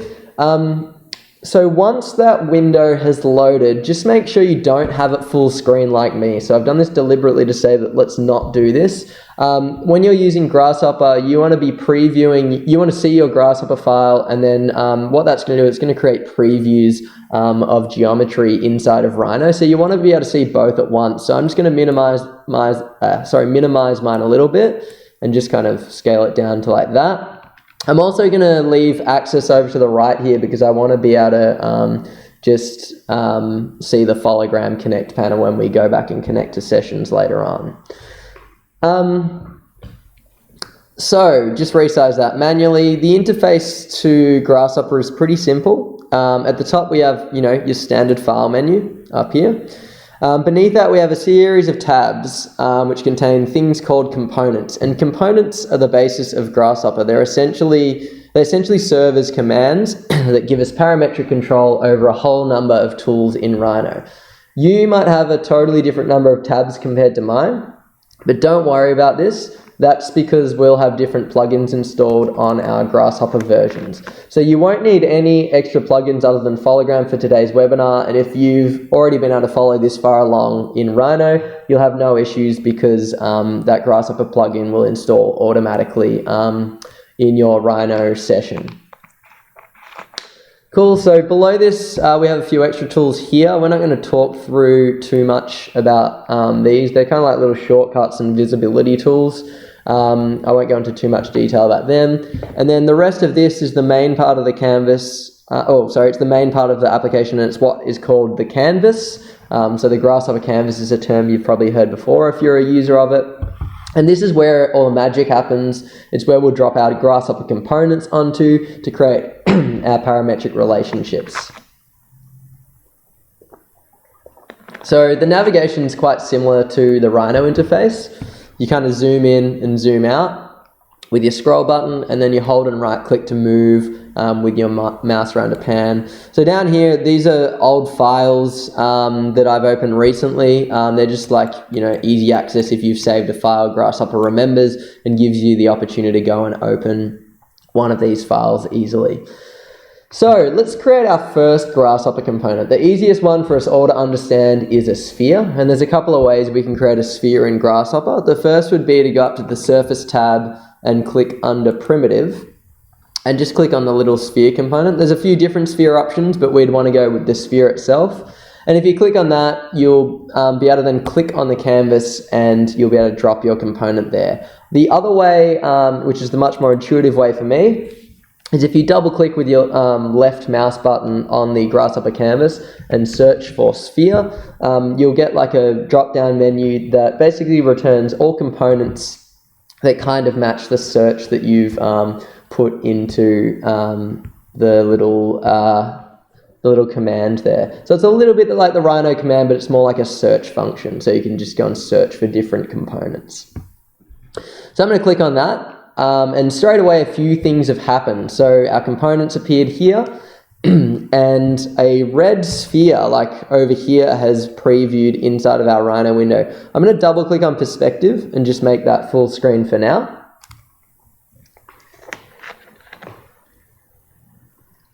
So I'll talk through both of these things really quickly. So this battery-like thing on our canvas, as I just said before, is our component. So in particular, this one's a sphere component. You can zoom in and see it says sphere on it. If yours might look a little bit different, it might say SPH or something. If you want to see the full name, just go up to display and change your icon to draw full names. The reason I've got mine on draw full names is because if I create a component in this webinar, it'll give you the full name, and then you can double click and easily find it in the search function. So if you want to bring up the full names, you totally can as well. And this red thing down here is something called the profiler. You can turn it on through the canvas widgets just there if you want to as well.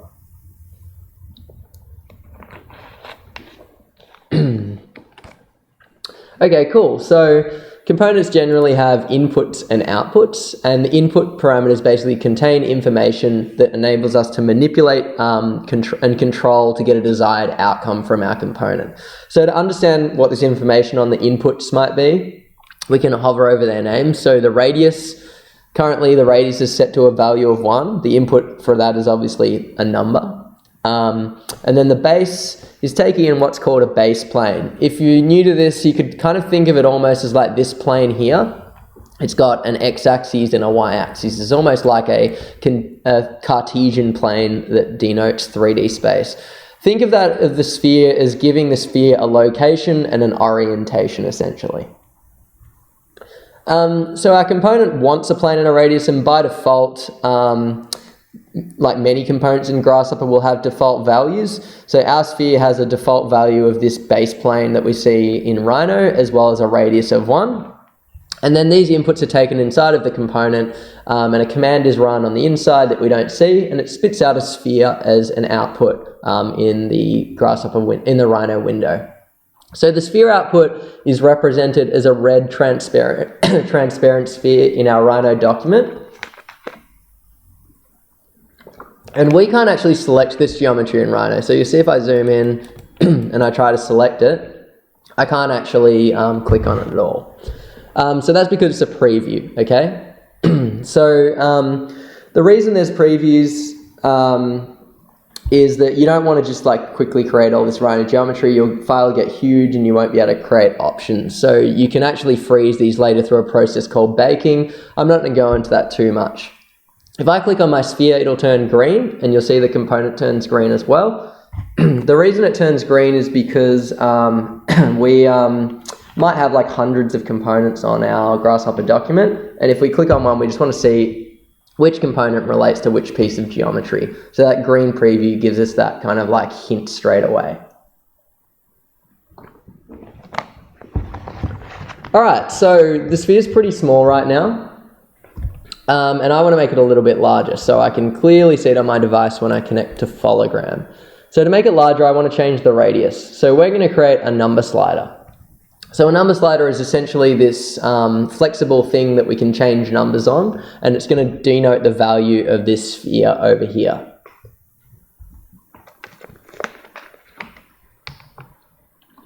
Now remember, I'm working in millimeters, so hopefully you're in millimeters as well.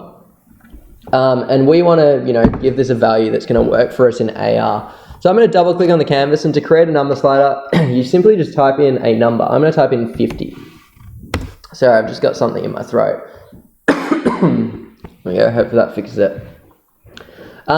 When I hit enter, a number slider is created. So after I've typed in that number, so I'll just demo that again. If I double click on the canvas and type in 50, you'll see a number slider preview comes up, and I'll hit enter and that number slider will appear.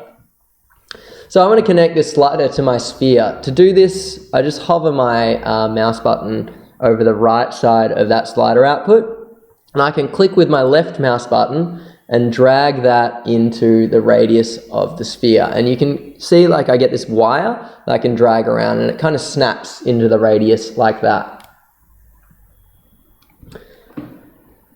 Cool, so the sphere is automatically updated in my Rhino viewport. As you can see, it's suddenly gotten quite big. I'm going to zoom out in that Rhino viewport, and we can now go and change this slider by clicking and dragging on it.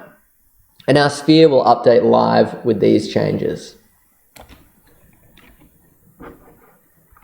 So let's say I want to view this sphere in my device through Fologram. I'm going to go and make sure my device is still connected to the session. It is. So if yours isn't, just go ahead and reconnect by like clicking on connect a device and bring up, a QR code and scan your device again. And I'll bring up my my phone on the side, and I'm just going to replace in the edit mode that origin. And you'll see straight away I don't have a sphere in my Fologram session. So why is this?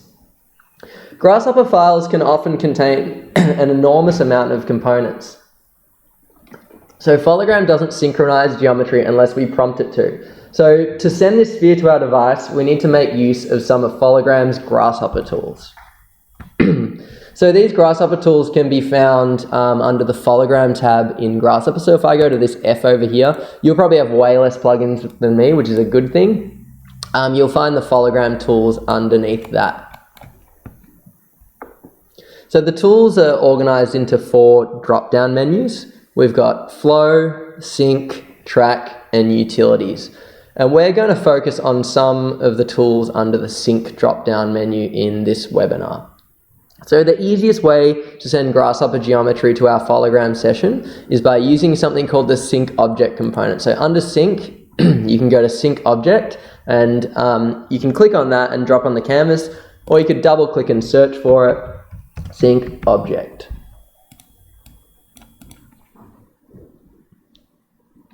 So this component is pretty easy to use. It has 1 input and 1 output. And the input will take in geometry that we want to stream, and it will synchronize it to our Fologram session. So if I go ahead and hover over the output of sphere, and I drag that into the Sync Object component, you'll see the geometry should appear live on your device. Although it hasn't for mine, which is quite interesting. So I've probably lost my live connection, funnily enough. I might just reconnect. Hopefully you have better luck than I do.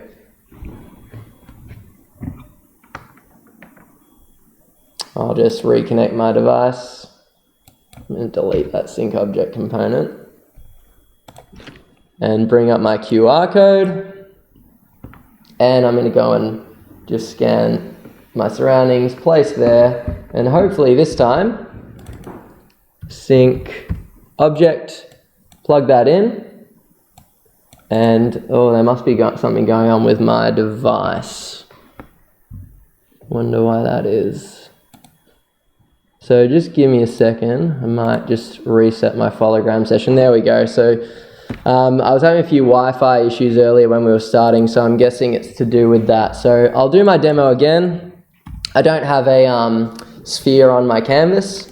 I'll double click and type in Sync Object, and I'll connect that up to my device. And yours should have done this because you've probably got a better Wi-Fi connection than I do, but you'll get a nice sphere appearing in your Fologram session. So I'd love to get a bit of feedback.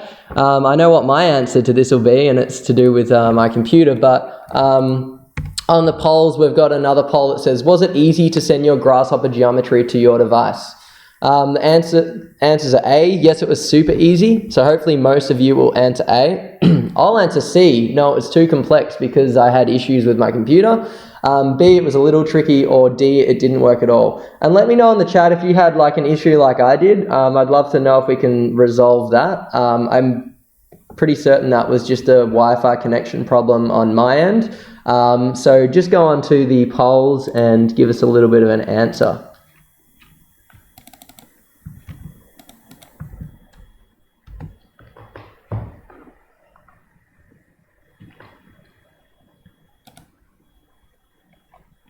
So I'm going to go, it was a little tricky. Everyone else has gone, it was too easy or super easy, so that's good to see. So I'm probably the only one who found it difficult to do.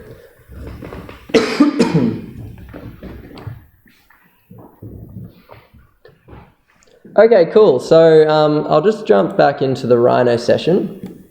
So pretty easy component to use, right? There's only one input and one output, which means that, you know, anyone should be able to open up Grasshopper and send some geometry across to their Fologram session.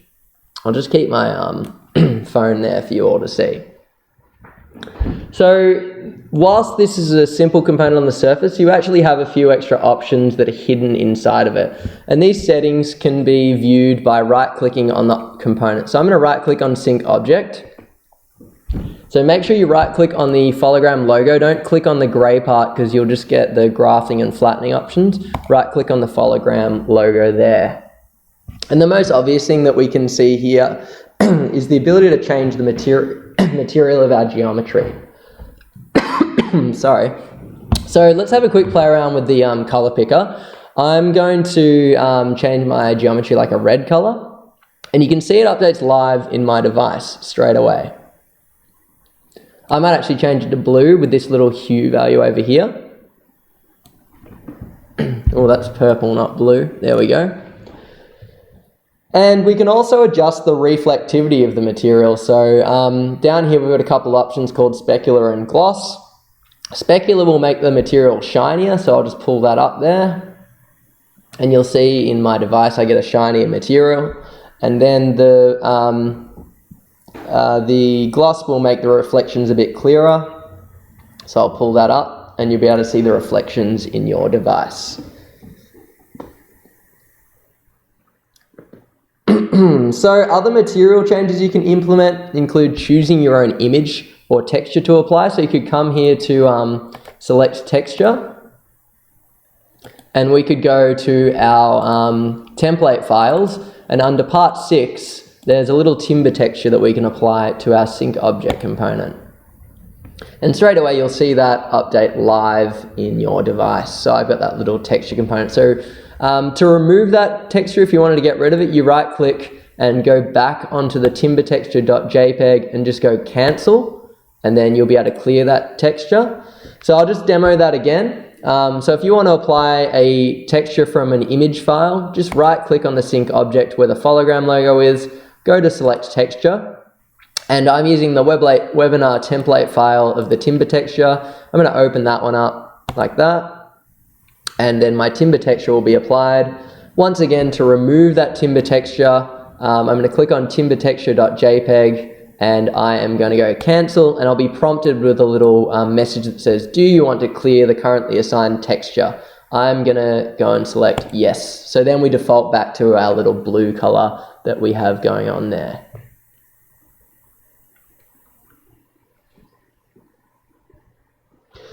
Cool, so that should be pretty easy for everyone, hopefully, if everyone's used Grasshopper before, or even if you haven't, hopefully that's super, super simple. I want everyone to just take a minute to try and move their geometry in the Phologram app on their device. So you remember when we were moving like the roof around of the Barcelona pavilion or some of the slabs of the Via Savoy, we're able to just easily go to our device and like press on an item and try and move it. And I'm trying to do that on my device right now, and you'll see I can't move it at all. And I'm guessing most of you probably have a similar issue where you can't move your geometry. So by default, the sync object component does not make your geometry interactable. So if you want it to be movable or interactable, you need to right click on that Phologram logo again. And we've got two options here. We've got a movable option and a clickable option. So clickable allows us to click on geometry with our device, and this can be super helpful if we were creating like a custom Grasshopper application that relied on touching an object. However, what you want to do instead is enable movable, and that'll actually give us the opportunity to be able to move our geometry freely. So I'm going to enable that, and then straight away on my device you'll be able to see I can go ahead and move my geometry, and it will update in Rhino. Now you might notice that you see you'll see two spheres in your Rhino viewport. You'll see a red transparent preview as well as your blue sphere. And this is because we're still seeing the preview of the original sphere that we created. So that's this sphere here. If I click on that, like I was saying before, things in Grasshopper turn green. If you click on them, that's that original sphere. It's not the sync object component, which is this one over here. So that's why you're seeing two in your device.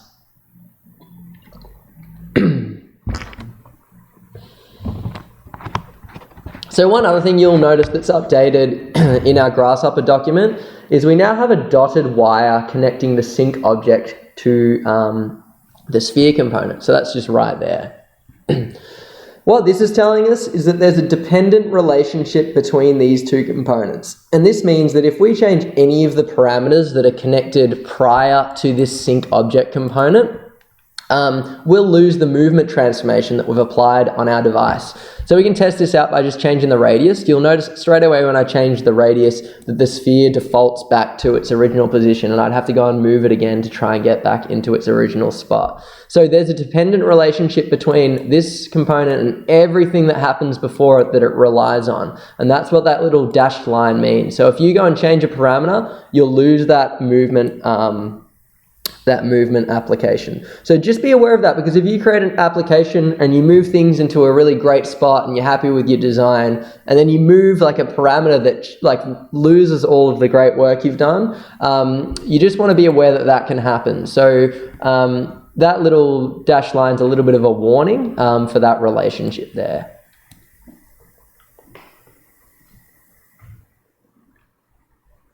Okay, so the last thing I want to mention with the sync object component is that we can also input curve geometries, and they work a little bit differently to, like, you know, the sphere geometry, like poly surfaces or surfaces or meshes. So if we want to create a curve geometry, I'm going to create a polygon. So I'm going to type in polygon. It's a little pentagon shaped thing with a white dot in it. It can be found under curve and under primitives down here if you want to find it as well. And I'm going to give it the same radius as this sphere here. Just move it out of the way on my device, and you can kind of see that hexagon that's appearing in my Grasshopper preview. So let's go and drag that sync object component, that polygon into the sync object as well. You'll notice that you'll remove that relationship with the sphere if you do that drag. So dragging on top of another Grasshopper wire without any buttons pressed breaks the connection between other wires into that input. So if I drag the sphere back in, you'll break that polygon wire. So just be aware of that if you're a new user as well. And if we take a look at our device again, we'll see that the curve that's been sent to our device is appearing in our session. So I can make that bigger. And if you want to make the curve thicker, right click on sync object, and there's an option down the bottom called curve radius. So I could make that 10, and we'll have a much thicker curve appearing in our device in AR.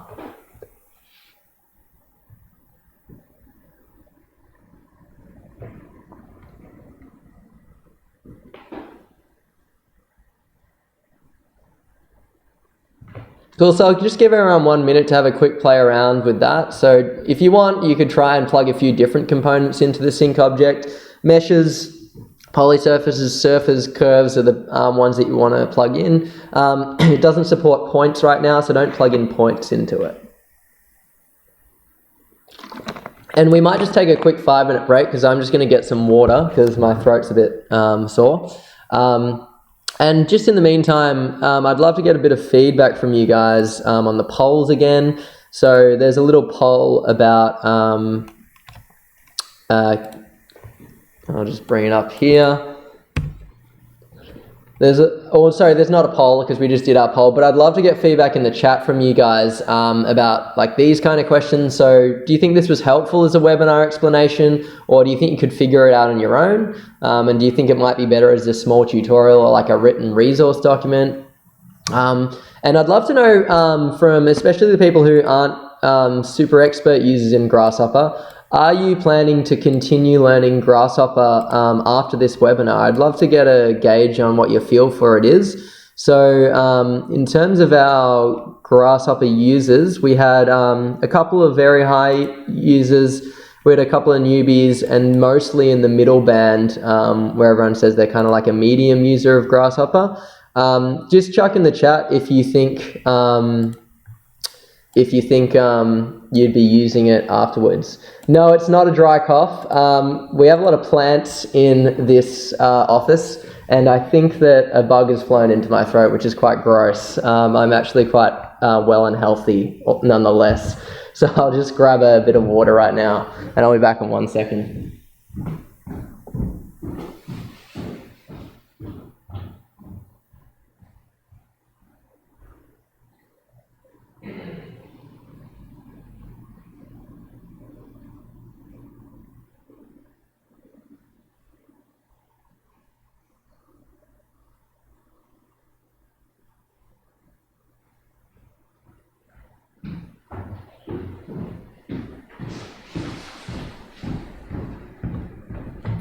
It's quite funny, if you have anything wrong with you these days, everyone asks you if you've got coronavirus. So no, I've just got something stuck in the back of my throat, unfortunately. Well, actually, let's say fortunately.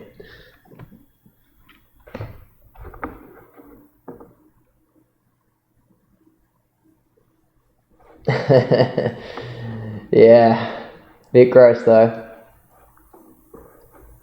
Cool, so if everyone's good to go, I think I'm not getting heaps of life in the chat right now, which hopefully just means everyone's following along at a rapid rate. I might just quickly touch on one last thing before we go in and make the little mini project that we're looking to create together in this webinar.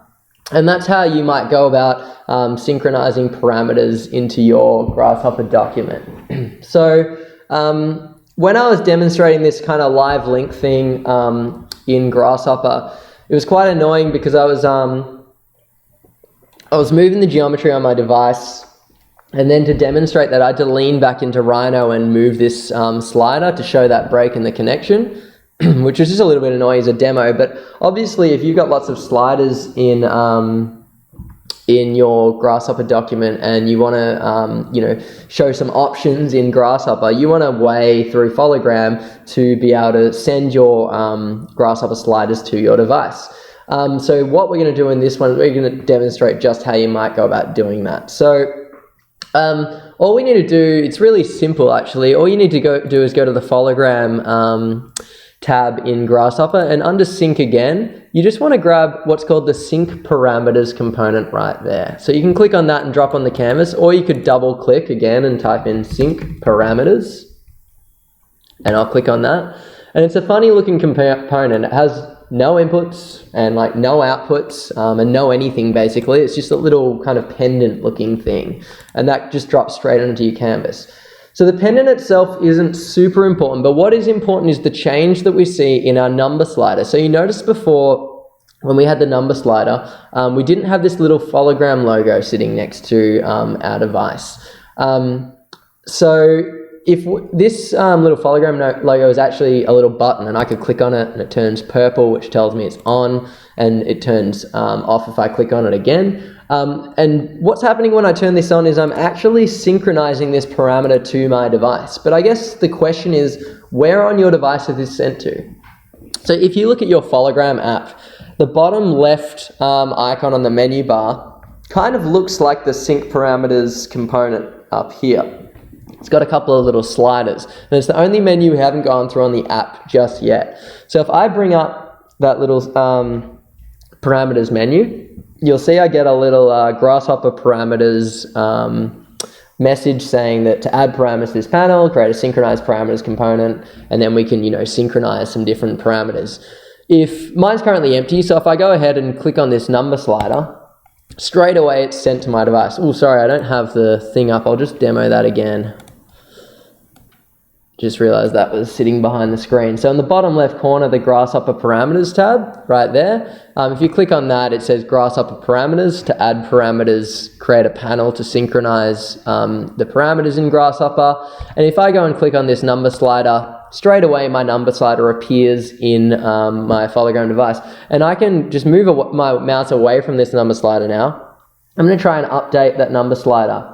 And you'll see live in my device, I'm able to control the radius of this sphere through my number slider. And it updates live in Grasshopper at the same time. And we're essentially able to use our device as like a little remote control for all of our Grasshopper parameters for our design. So the next thing I just want to quickly discuss and just have a quick play around with that in the background. But I just want to talk about the second premium feature available to paid subscribers of the mobile device. So I talked about this before. I talked about the first feature being saved offline models, and I did mention to you that there's a second feature that you'd have to pay for. If I go and create a couple more number sliders on my Grasshopper panel, I can synchronize them as well, and they'll start appearing slowly in my device. I'll synchronize that one as well. And if you create a fourth one, I want everyone to try this. If I go and synchronize a fourth one, you won't see it on my device because I've got the premium version, but you'll be limited to 3 parameters in your Grasshopper parameters panel if you're on the free device. So if you've got Grasshopper documents that have lots of parameters and you want to show them all off in your mobile device, you'll have to upgrade to the premium version, or you'll just have to make do with 3 parameters. So just be aware that that's the second premium feature for paid subscribers of the mobile device. Cool, so I mean, I'll give everyone a minute to have a quick play around with some of those synchronization techniques, like changing the sphere radius and whatnot. And if you want to try it with something else, you can go ahead as well. And then let's have like a small 5-minute break before we get stuck into the big kind of last project of this webinar. If you want to go get a coffee or a drink or just stretch your legs, feel free to as well. It's 12:07 on my screen, so let's just give it 5 minutes, about 12 past 12 or something, and we'll get back into the webinar. I've got one last poll I'd love you to get involved in on the YouTube channel. So if you could go ahead and vote in the last poll, I'll just bring it up. It is, was it easy to synchronize a parameter to your device? So luckily for me, this was way easier than doing the sync object component. So I'm going to go ahead onto my YouTube channel, and I'm going to click that it was super easy. If you had issues doing it, please let me know in the chat, and we can work through those issues. I'm going to go and have a look at who's voted for what as well, and we'll see what's happening. So I'll go, yes, it was super easy. 100% of people have said that. So there's 4 votes in there right now, and I'm one of those.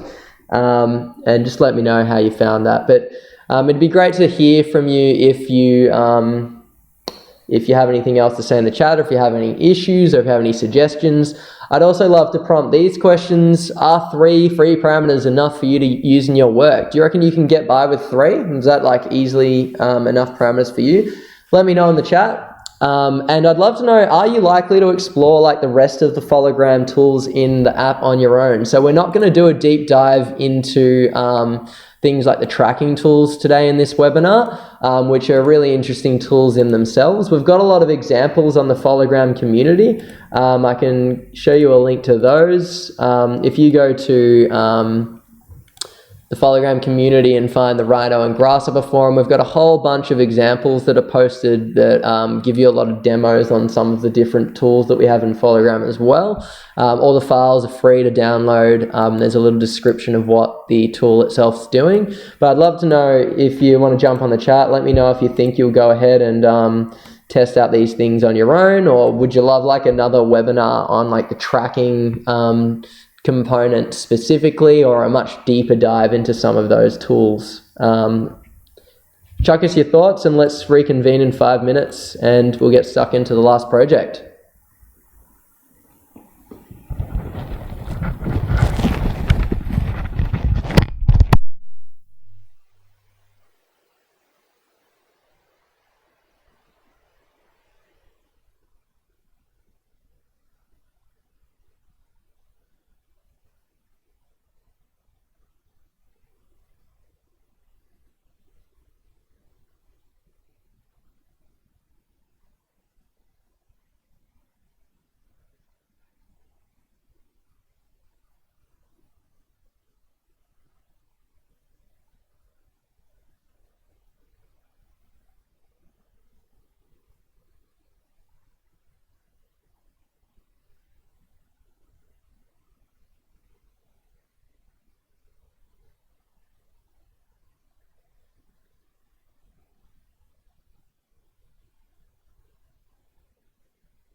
Cool, so I'm just, sorry guys, just fix that mic up. I'm just checking on Instagram, and we've got an awesome story sent from the Forming Complexity Instagram post. I'll see if I can just try and get that up for everyone to see.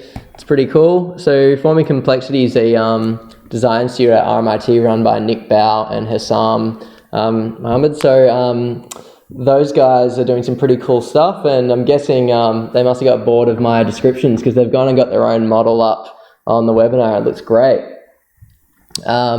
Is that one of the student models? I think Nick's on the chat. Maybe you can let us know. Is that one of your students' models, Nick? It looks pretty interesting.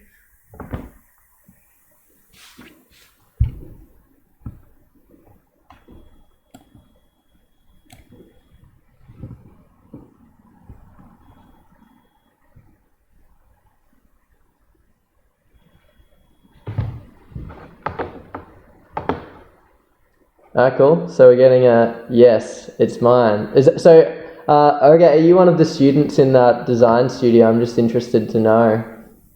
Looks great.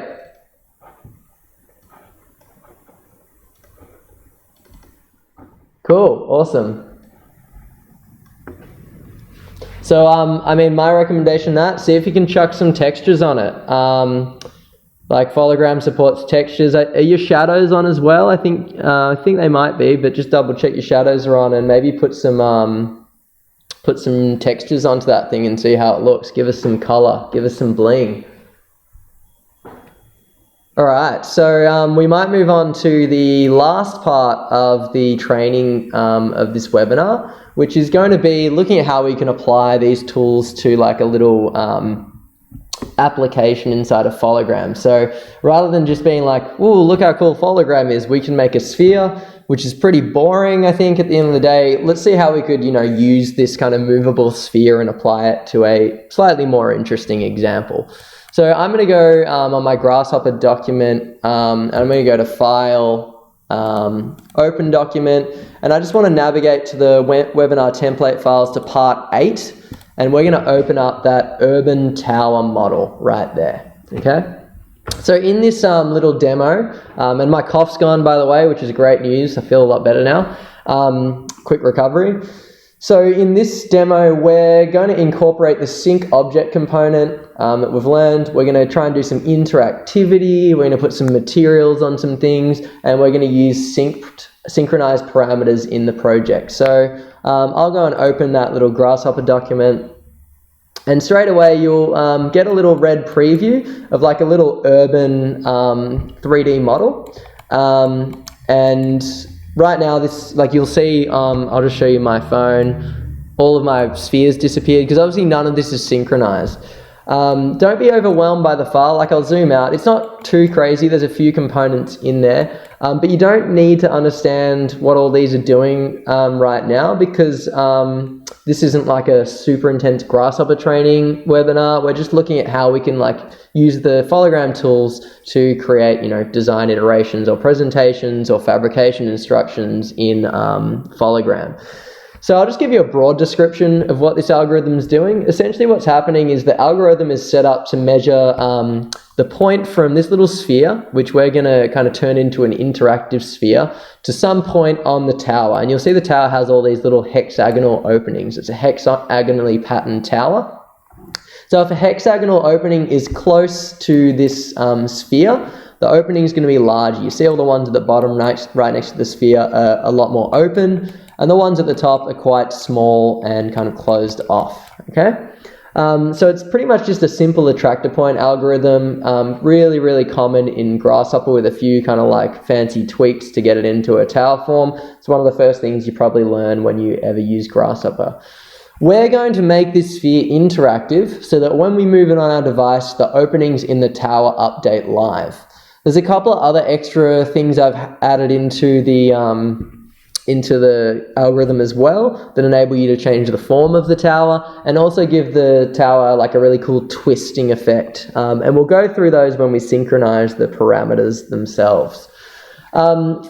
So let's go ahead and make sure our device is connected. I'm actually going to, I think mine should be okay, but I might just redo it again because I had that issue before. you guys are probably fine, but I'm just going to do a hard reset on mine just to make sure the demo works for everyone. So I'm going to reopen that Fologram app, and I'm going to go and connect a device. It'll bring up a nice QR code for me. There it is. So I'm going to drag it from the other screen, and I'm going to scan that guy, and then I'm going to move around and map my space. You can see that grid appearing, and I'm just going to place it there. And of course, nothing's appearing right now. So obviously the reason nothing's appearing, similar to like the issue we had before, is because we haven't synchronized any geometry. So the first thing I want to do is I'm going to zoom out on this little grasshopper definition. We've got three little kind of circles, or one's a bit of an egg. I want you to zoom into the green egg over here, and we're going to synchronize these two pieces of geometry with two different sync object components. The reason we're going to do two is because we're going to give them two different materials. We're going to give the urban model just a standard material, and I'm going to let you customize your own final tower urban model material. So let's double click on the canvas and create a sync object component, just like that. Or you could come up to the sync tab under the Grasshopper tool panel and go to sync object.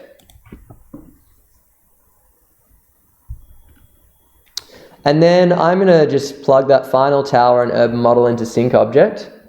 And you'll see that the towers appeared on my device. And then I'm going to create another sync object component here. And I'm going to plug that urban model into there as well. So now we have this kind of like urban AR experience. I'm just going to rotate mine around in edit mode and move it across there like that. And you'll be able to see that tower inside of its little context there. Cool, so that's step one done. I'm going to leave mine with the standard texture file, but if you want, you could right click on the final tower. I should actually change the name of that to final tower actually, sorry. If you want to do the same, feel free, but don't worry.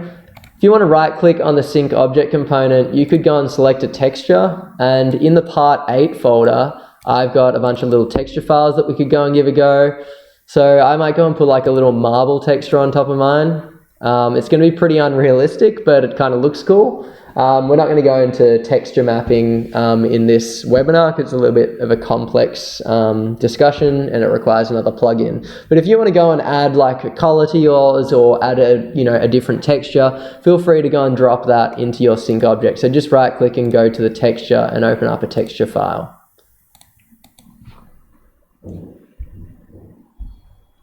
Cool.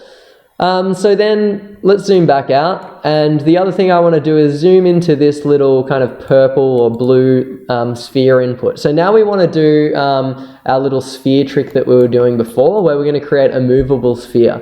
And basically this is going to link in as the attractor point to this algorithm. It's going to go through, and in all the mess over here, it's going to serve as that point that opens up those little openings in the facade. So I'm going to create a sphere on my Grasshopper canvas, and I'm going to give it a radius of maybe 30. 30's okay. It's going to be big enough for us to move it around. So just create a little number slider there for that sphere. And then I'm going to sync that component up, sphere into sync object, and I might right click on it and make it blue.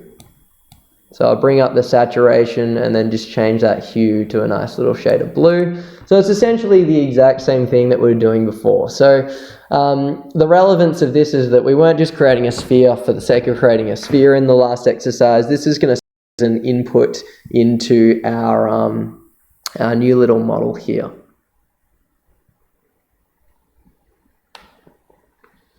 Cool, so hopefully everyone's done that. You could go and try and move your sphere now if you want to plug it in to sphere input. That'll take over as the new attractor. But you'll notice, same thing as me, issue that we had before is that we haven't actually made this geometry interactive. Oop, my model just jumped. I'm just going to replace it there. So you'll remember, to make it interactive, you just need to right click on that sync object component and just make that geometry movable. And now you should be able to go into AR, into your device in Phologram and move that geometry around. Oops, mine's losing tracking a little bit. So I should be able to move that around on my device, and you'll see all the openings update live. And this is way easier to move a point around in AR than it is to do in like Grasshopper. In Grasshopper, to move a point around like this, you'd have to create like a whole bunch of sliders that move it by a vector or change the point location. And in Rhino, if you wanted to move the point around, you'd have to use like the gumball and move it in these axes. In Fologram, we have like total control over all the axes, and you can see me moving my device in and out, and I can just move it anywhere I want. And it's so easy for me to control the location of it. So if you click and hold on that sphere and move your device forward, it'll move the sphere forward in your AR session as well. And that gives us total control over those openings in this little tower facade. I'm just going to move that out of the way a little bit. Oops, just reset it and put it there. Cool. So you'll notice on your Grasshopper parameters tab that you don't actually have any parameters synced up, and that's the last thing that we're going to do in this little exercise. So I am going to go ahead and sync some parameters up. I'm going to drop a sync parameters component on my tab, so you can find that under sync, or you could double click on the canvas and type in sync parameters, like that. And I could go and, synchronize the horizontal hexagons, and then I can update that live on my device, and you'll see I get more hexagons going in the horizontal direction of my tower, or I could reduce that number significantly as well, and that'll all update live from your device. I could also go and synchronize the vertical hexagons, and we could reduce them so they're a little bit more symmetrical. The other ones that you want to synchronize are the form curvature, so this will give you a little bit of control over the form. So I'm going to slide that back down, and you'll see the form of my tower actually changes in my device straight away.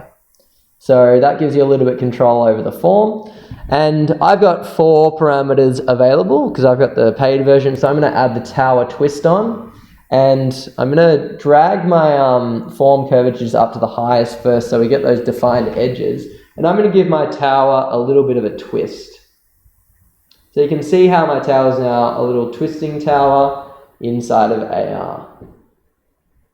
So I'm pretty happy with that. I might just create a quick video and post that on Instagram.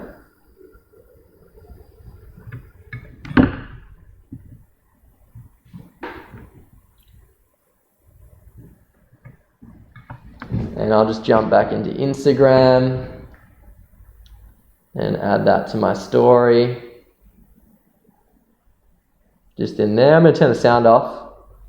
And I'll put another little hashtag Phologram in place. So if you want to go and create like a little custom design of your AR tower, the things you can customize obviously is, the location of that attractor point, which will change the size of those openings. You can go ahead and change the number of hexagons. Obviously, if you go higher and higher, as you probably know, if you've had experience in Grasshopper before, you might slow the algorithm down. So don't drag it to 1,000 or something, because it'll just take a little bit of time to compute in Grasshopper. Then you can also change the form of that tower. You can give it a twist, and of course you could come over here and right click on that final tower output and give it a texture, so you got a totally customizable urban model. One other little thing I just want to touch on, I just clicked on this little pendant, so the synchronized parameters pendant. If you ever click on it, it shows you the link to all the parameters that synced across. So if you had a big monster of a Grasshopper definition and you couldn't remember where all of your sync parameters were, you just click on that and those wires will show you a nice little map to each of those little spots. Cool, so I'm going to give everyone 5 minutes to have a play around with the tower and see if you can create a custom design of your own with those options that I just mentioned in the experimentation. If you've had any issues, please chuck them in the chat because I'd love to work through them if you're having some, because we're going to get stuck into the actual Q&A now. So feel free to jump on the Q&A like in the break and start asking some questions that you'd love answered. So some of the questions that I've written down, you know, what projects do you want to use Phologram for? Like, what do you actually design and what do you want to view it for? I'd love to get some advice on like the webinar itself, like what parts of the webinar in particular did you have any questions about? Did you have questions like potentially about some of the Fologram projects? Did you have questions about, you know, some extra tools in Grasshopper? Did you have questions about Rhino connections? Let us know in the chat window. And any other feedback or questions would be great to hear from you guys. So just throw those into the YouTube chat window and we'll have a live Q&A. We'll start, maybe we'll give everyone a 10-minute break. So everyone can have a bit of a breather and a play around. And I'll jump back on in 10 minutes and we can get stuck into the proper Q&A at the end.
All right, guys. So we might just move on to the last bit of the webinar, which is a Q&A discussion. So there aren't many. There's no questions in the chat right now.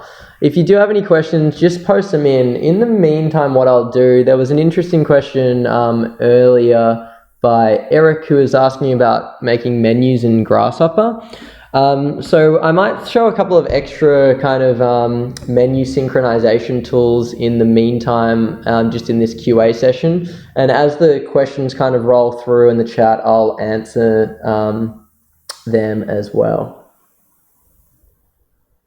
So I'll talk about your one next. Okay, I'll just give a quick demo on some of this, these other things that we can do. So I'm going to go and create a file, new document. You can synchronize number sliders. So if I create my number slider and I create a little synchronized parameter, I can sync that up and I'll get it on my device, which is there. But there's a couple other little things that we can synchronize to create interfaces in our menus. So we could also synchronize like a Boolean toggle. Oops, gotta spell toggle right. So that's that little component there. You can find that in the parameters under input. It's right there, Boolean toggle. And you'll see that you get a little Phologram logo next to that guy as well. So I could go and turn that on and off, and then I could switch the toggle on or off in my session. So why might that be useful? It might be useful for turning parts of your definition on or off. So I've got my sphere here. I could use a cull pattern component.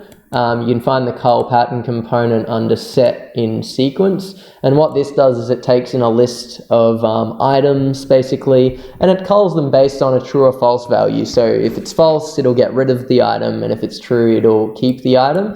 So I can put that in there, and then I could sync whatever's coming out of there up to my Phologram app. So then when I turn the false value to true, oh, have I got the list wrong? That should come through. Oh, it's so tiny that you can't see it. So I obviously got to give that a little bit of a radius there, like that. And then you'll see your little device. And I can toggle that on or off. So Boolean toggles is one thing that we can easily go and add in as an extra parameter. Just drop that there. We can see it. Cool.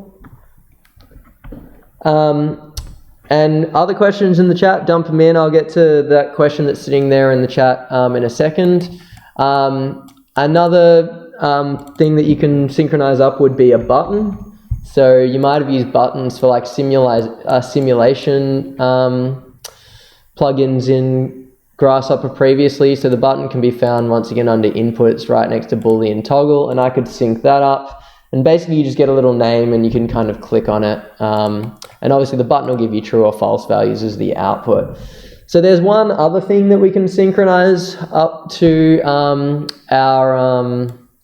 Phologram device as an input. I'm going to actually go back and open up our Barcelona pavilion model, I think, in this case. And we're going to lose all the textures in this one. But that's okay. It's just for a little demo. So I'm just going to select all of the geometry, and I'm going to put the geometry into here.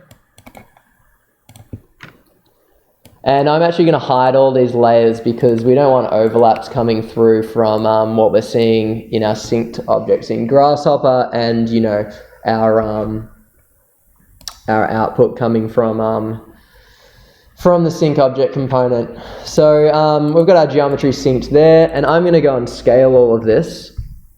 And it'd be really cool if we could somehow just select the scale of the object that we're trying to create. I might just delete that so that we don't have that syncing into our session. So our scale factor can be controlled. We could do a number slider and scale it up and down that way, but we could also use something that's called, in Grasshopper, called a value list. So value lists, I never really used to use them that much in Grasshopper, but they've become an incredibly powerful tool since I've been using the new Phologram app, because we can synchronize them straight up to our device. So a value list is essentially like a little drop-down menu of values, and they got names, and you could make them anything. You could call it like colors, like blue, green, whatever. The values are actually controlled by double-clicking on the the output of that component, and you'll get a little thing called value lists constants. So I could change that 1 drop down, I could change it to like a 1-to-1 scale, and I know when I'm in a scale 1-to-1, the factor is going to be 1. I could change the 1-to-1 to like a 1-to-20. I'm trying to do the quick math in my head. It's like 0.05, I think. 1-to-50 would be 0. Let's get rid of that whole equation. 0.02, and then 1-to-100 would be 0.01. And click on OK for that. And then I could plug that into my factor here and synchronize that up to my parameters in my live session, and then I can, send that geometry with a sync object component in Grasshopper, and that should come up straight away. So I'm in 1-to-1 scale, obviously, but I might just go and change that value list to 1-to-100, and that'll scale my model down nicely with a little drop-down menu. So you see that value list, you can click on it, and it just brings up all those values that you synchronized inside of your geometry. So if you're looking at, or if you're interested in creating more complex, or maybe much more rigorous kind of interfaces where you can control parameters in your Grasshopper documents, just remember that number sliders, Boolean toggles, buttons, and value lists are the 4 kind of powerful inputs that you have at your disposal. So the value list is quite powerful because you can actually just change the text of this output and easily kind of, create these outputs from that. So there's a question about synchronizing the scale of the model in Rhino and in the Fologram app. So this is obviously a scale application that I've custom written. I'm going to create a new Grasshopper document to demo this and turn all of my Barcelona Pavilion layers on. If we come over to the Fologram tab, I'll just respond to your request now, Olga. So right now I've got my 1-to-1 scale for my Barcelona Pavilion. I can see it as if I were in Barcelona. And right now, if I went to the edit menu, I could scale down, and you'll see on my phone screen, it tells me what scale I'm in. But one other thing to note in this is that this is actually synchronized to the Rhino session. So you see this number up here, just under connect to device. If I keep scaling, that number there changes. And basically, what we've got here is a live link between the scale on this number and the scale in our device. If we got rid of that synced scale, we'd no longer get that update happening. But we can easily control the scale of our device from Rhino as well. So I could go into this number and I could change it to 1. And then if I hit apply scale, you'll see in my Barcelona Pavilion that I'm able to view it at 1-to-1 again, and I could go ahead and do it at 1-to-2 at 0.5, apply that scale, and it'll scale that pavilion down again. Cool. So I hope that answered your question, Olga. Just let me know in the chat if that has answered it perfectly for you, or if you want a little bit more information on it. So that's kind of like how, the synchronizing of the scale works a little bit. So the other thing that I thought I'd just show you guys as well, because we didn't go into too much depth into it, we didn't touch on it at all, is just, I might touch on like some of the really simple tracking tools in Phologram. If you're just interested, you can follow along again. So I'm going to probably turn all the layers off again on here, and I'll create basically the tracking components here all kind of intertwine to each other, and they give us opportunities to like track our own device, track the taps that we put in 3D space, track markers and trackers and QR codes and things like that. We might just have a quick look at how to go and track our device and maybe create something out of that. And like I said before, okay, if that's answered your question, let me know, and I'll get back to you. So then you've asked a question about the shadows. Maybe I'll show that first actually. How do you control the shadow?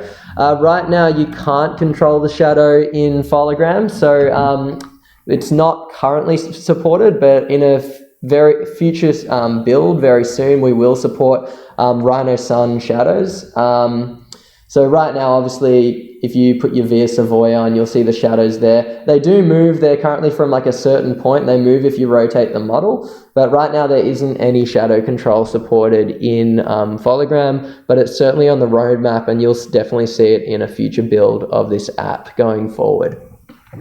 So what was I saying? I was saying I was going to give a quick demo, and once again, let me know if that's answered your question, Olga.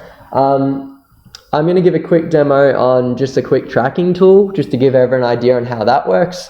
So if I go up to the tracking components under the Fologram tab, I could just click on this component here called connected devices.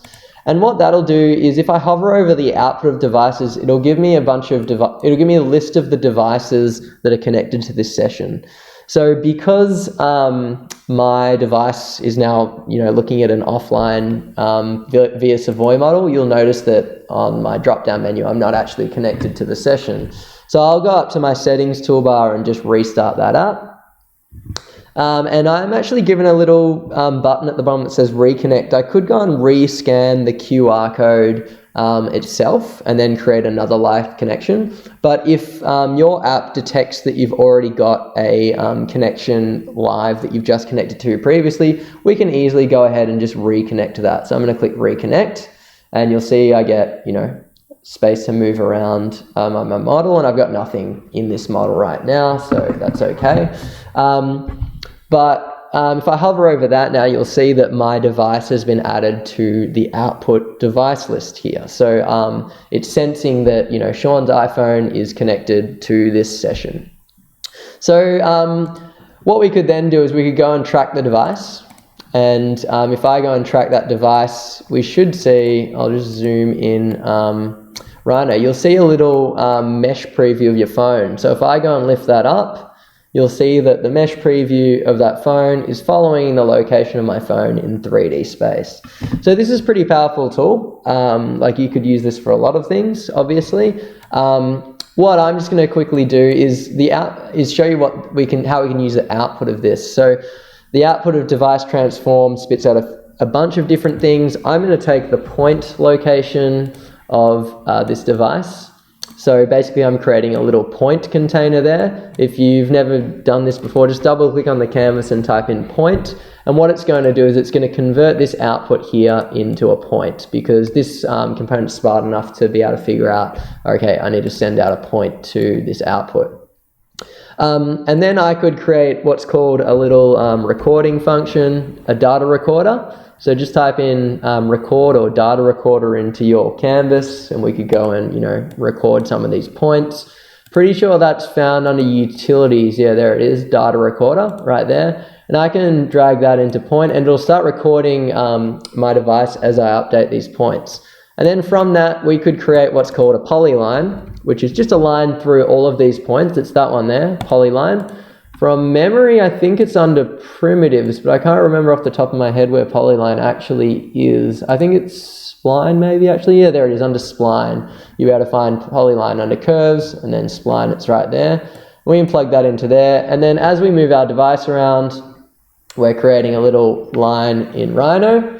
If we wanted to get fancier with it, we could go ahead and we could sync that object to our device, so then we can actually see the line that we're creating as we make it inside of our session.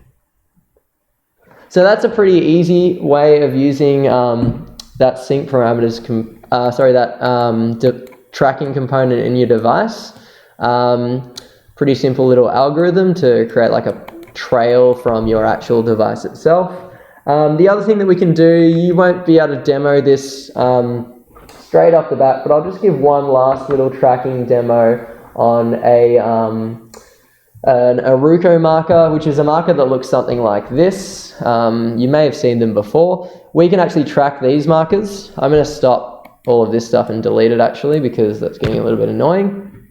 We can actually track Aruko markers. If we go up to our little settings toolbar, we'd have to turn Aruko marker tracking on in the settings. We can turn it on right there. And then we'll be able to go up to our Fologram menu in Grasshopper, and under the tracking components, there's a little track markers component. I'm going to drop that into the canvas. just leave the defaults as they are, and we can connect our device into this component. So we're basically saying we want this device to track these components. So you'll see as I move this little marker around in physical space, it updates in Rhino as a little plane. And I could go and add like a geometry to this. So I could create a what's called a domain box, and that could be the base for this domain box. And maybe I'll make it the size of my Aruko markers, which is 45. So that's just the size of the black square on this little Aruko marker here. And you'll see the box is following that geometry. And what's kind of more interesting as a demo is if we go and attach like a sync object to that component, we'll be able to see that little box appear on top of our Aruko marker, and it'll follow the flat face on top like that, and we can create like a live little connection between that. So you could think before about how potentially we were using like the sphere that we were moving around as an attractor point. You could also maybe track a sphere on top of an Aruko marker and use that as a live attractor point in you know, some kind of little attractor function that you've got. Just want to do a bit of a reach out and see if there's anyone else who's got any questions about the webinar so far. If you want anything demoed or any other questions, just let us know now in the chat, because I can just do some really quick demos of things if you're interested. And if there's no other response, we'll probably just wrap up after that. At the end of the webinar, at some point today, I'll probably send you all a little Google form, because I'd love to get a little bit more feedback on the webinar itself. So I'll send you an email about that later today, because it'd be great to get some feedback from all of you on how you found the webinar itself.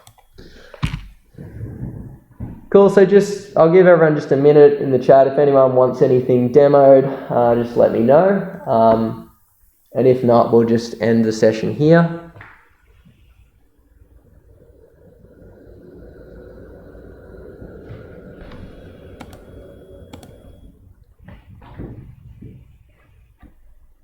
With our little Barcelona pavilion scaled interactively at value lists. So it seems like there aren't any other questions in the chat. I want to thank you all for joining me today. It's been a pleasure showing off the webinar and some of these tools to you, and I hope it's been really helpful for all you guys. We might run some more of these in the future, so it'd be great to get your feedback on how you found this one. I'll send out a form later today. But thanks again to everyone for joining in. I really appreciate your attention over the last few hours, and I hope you got a lot out of it. Thank you very much.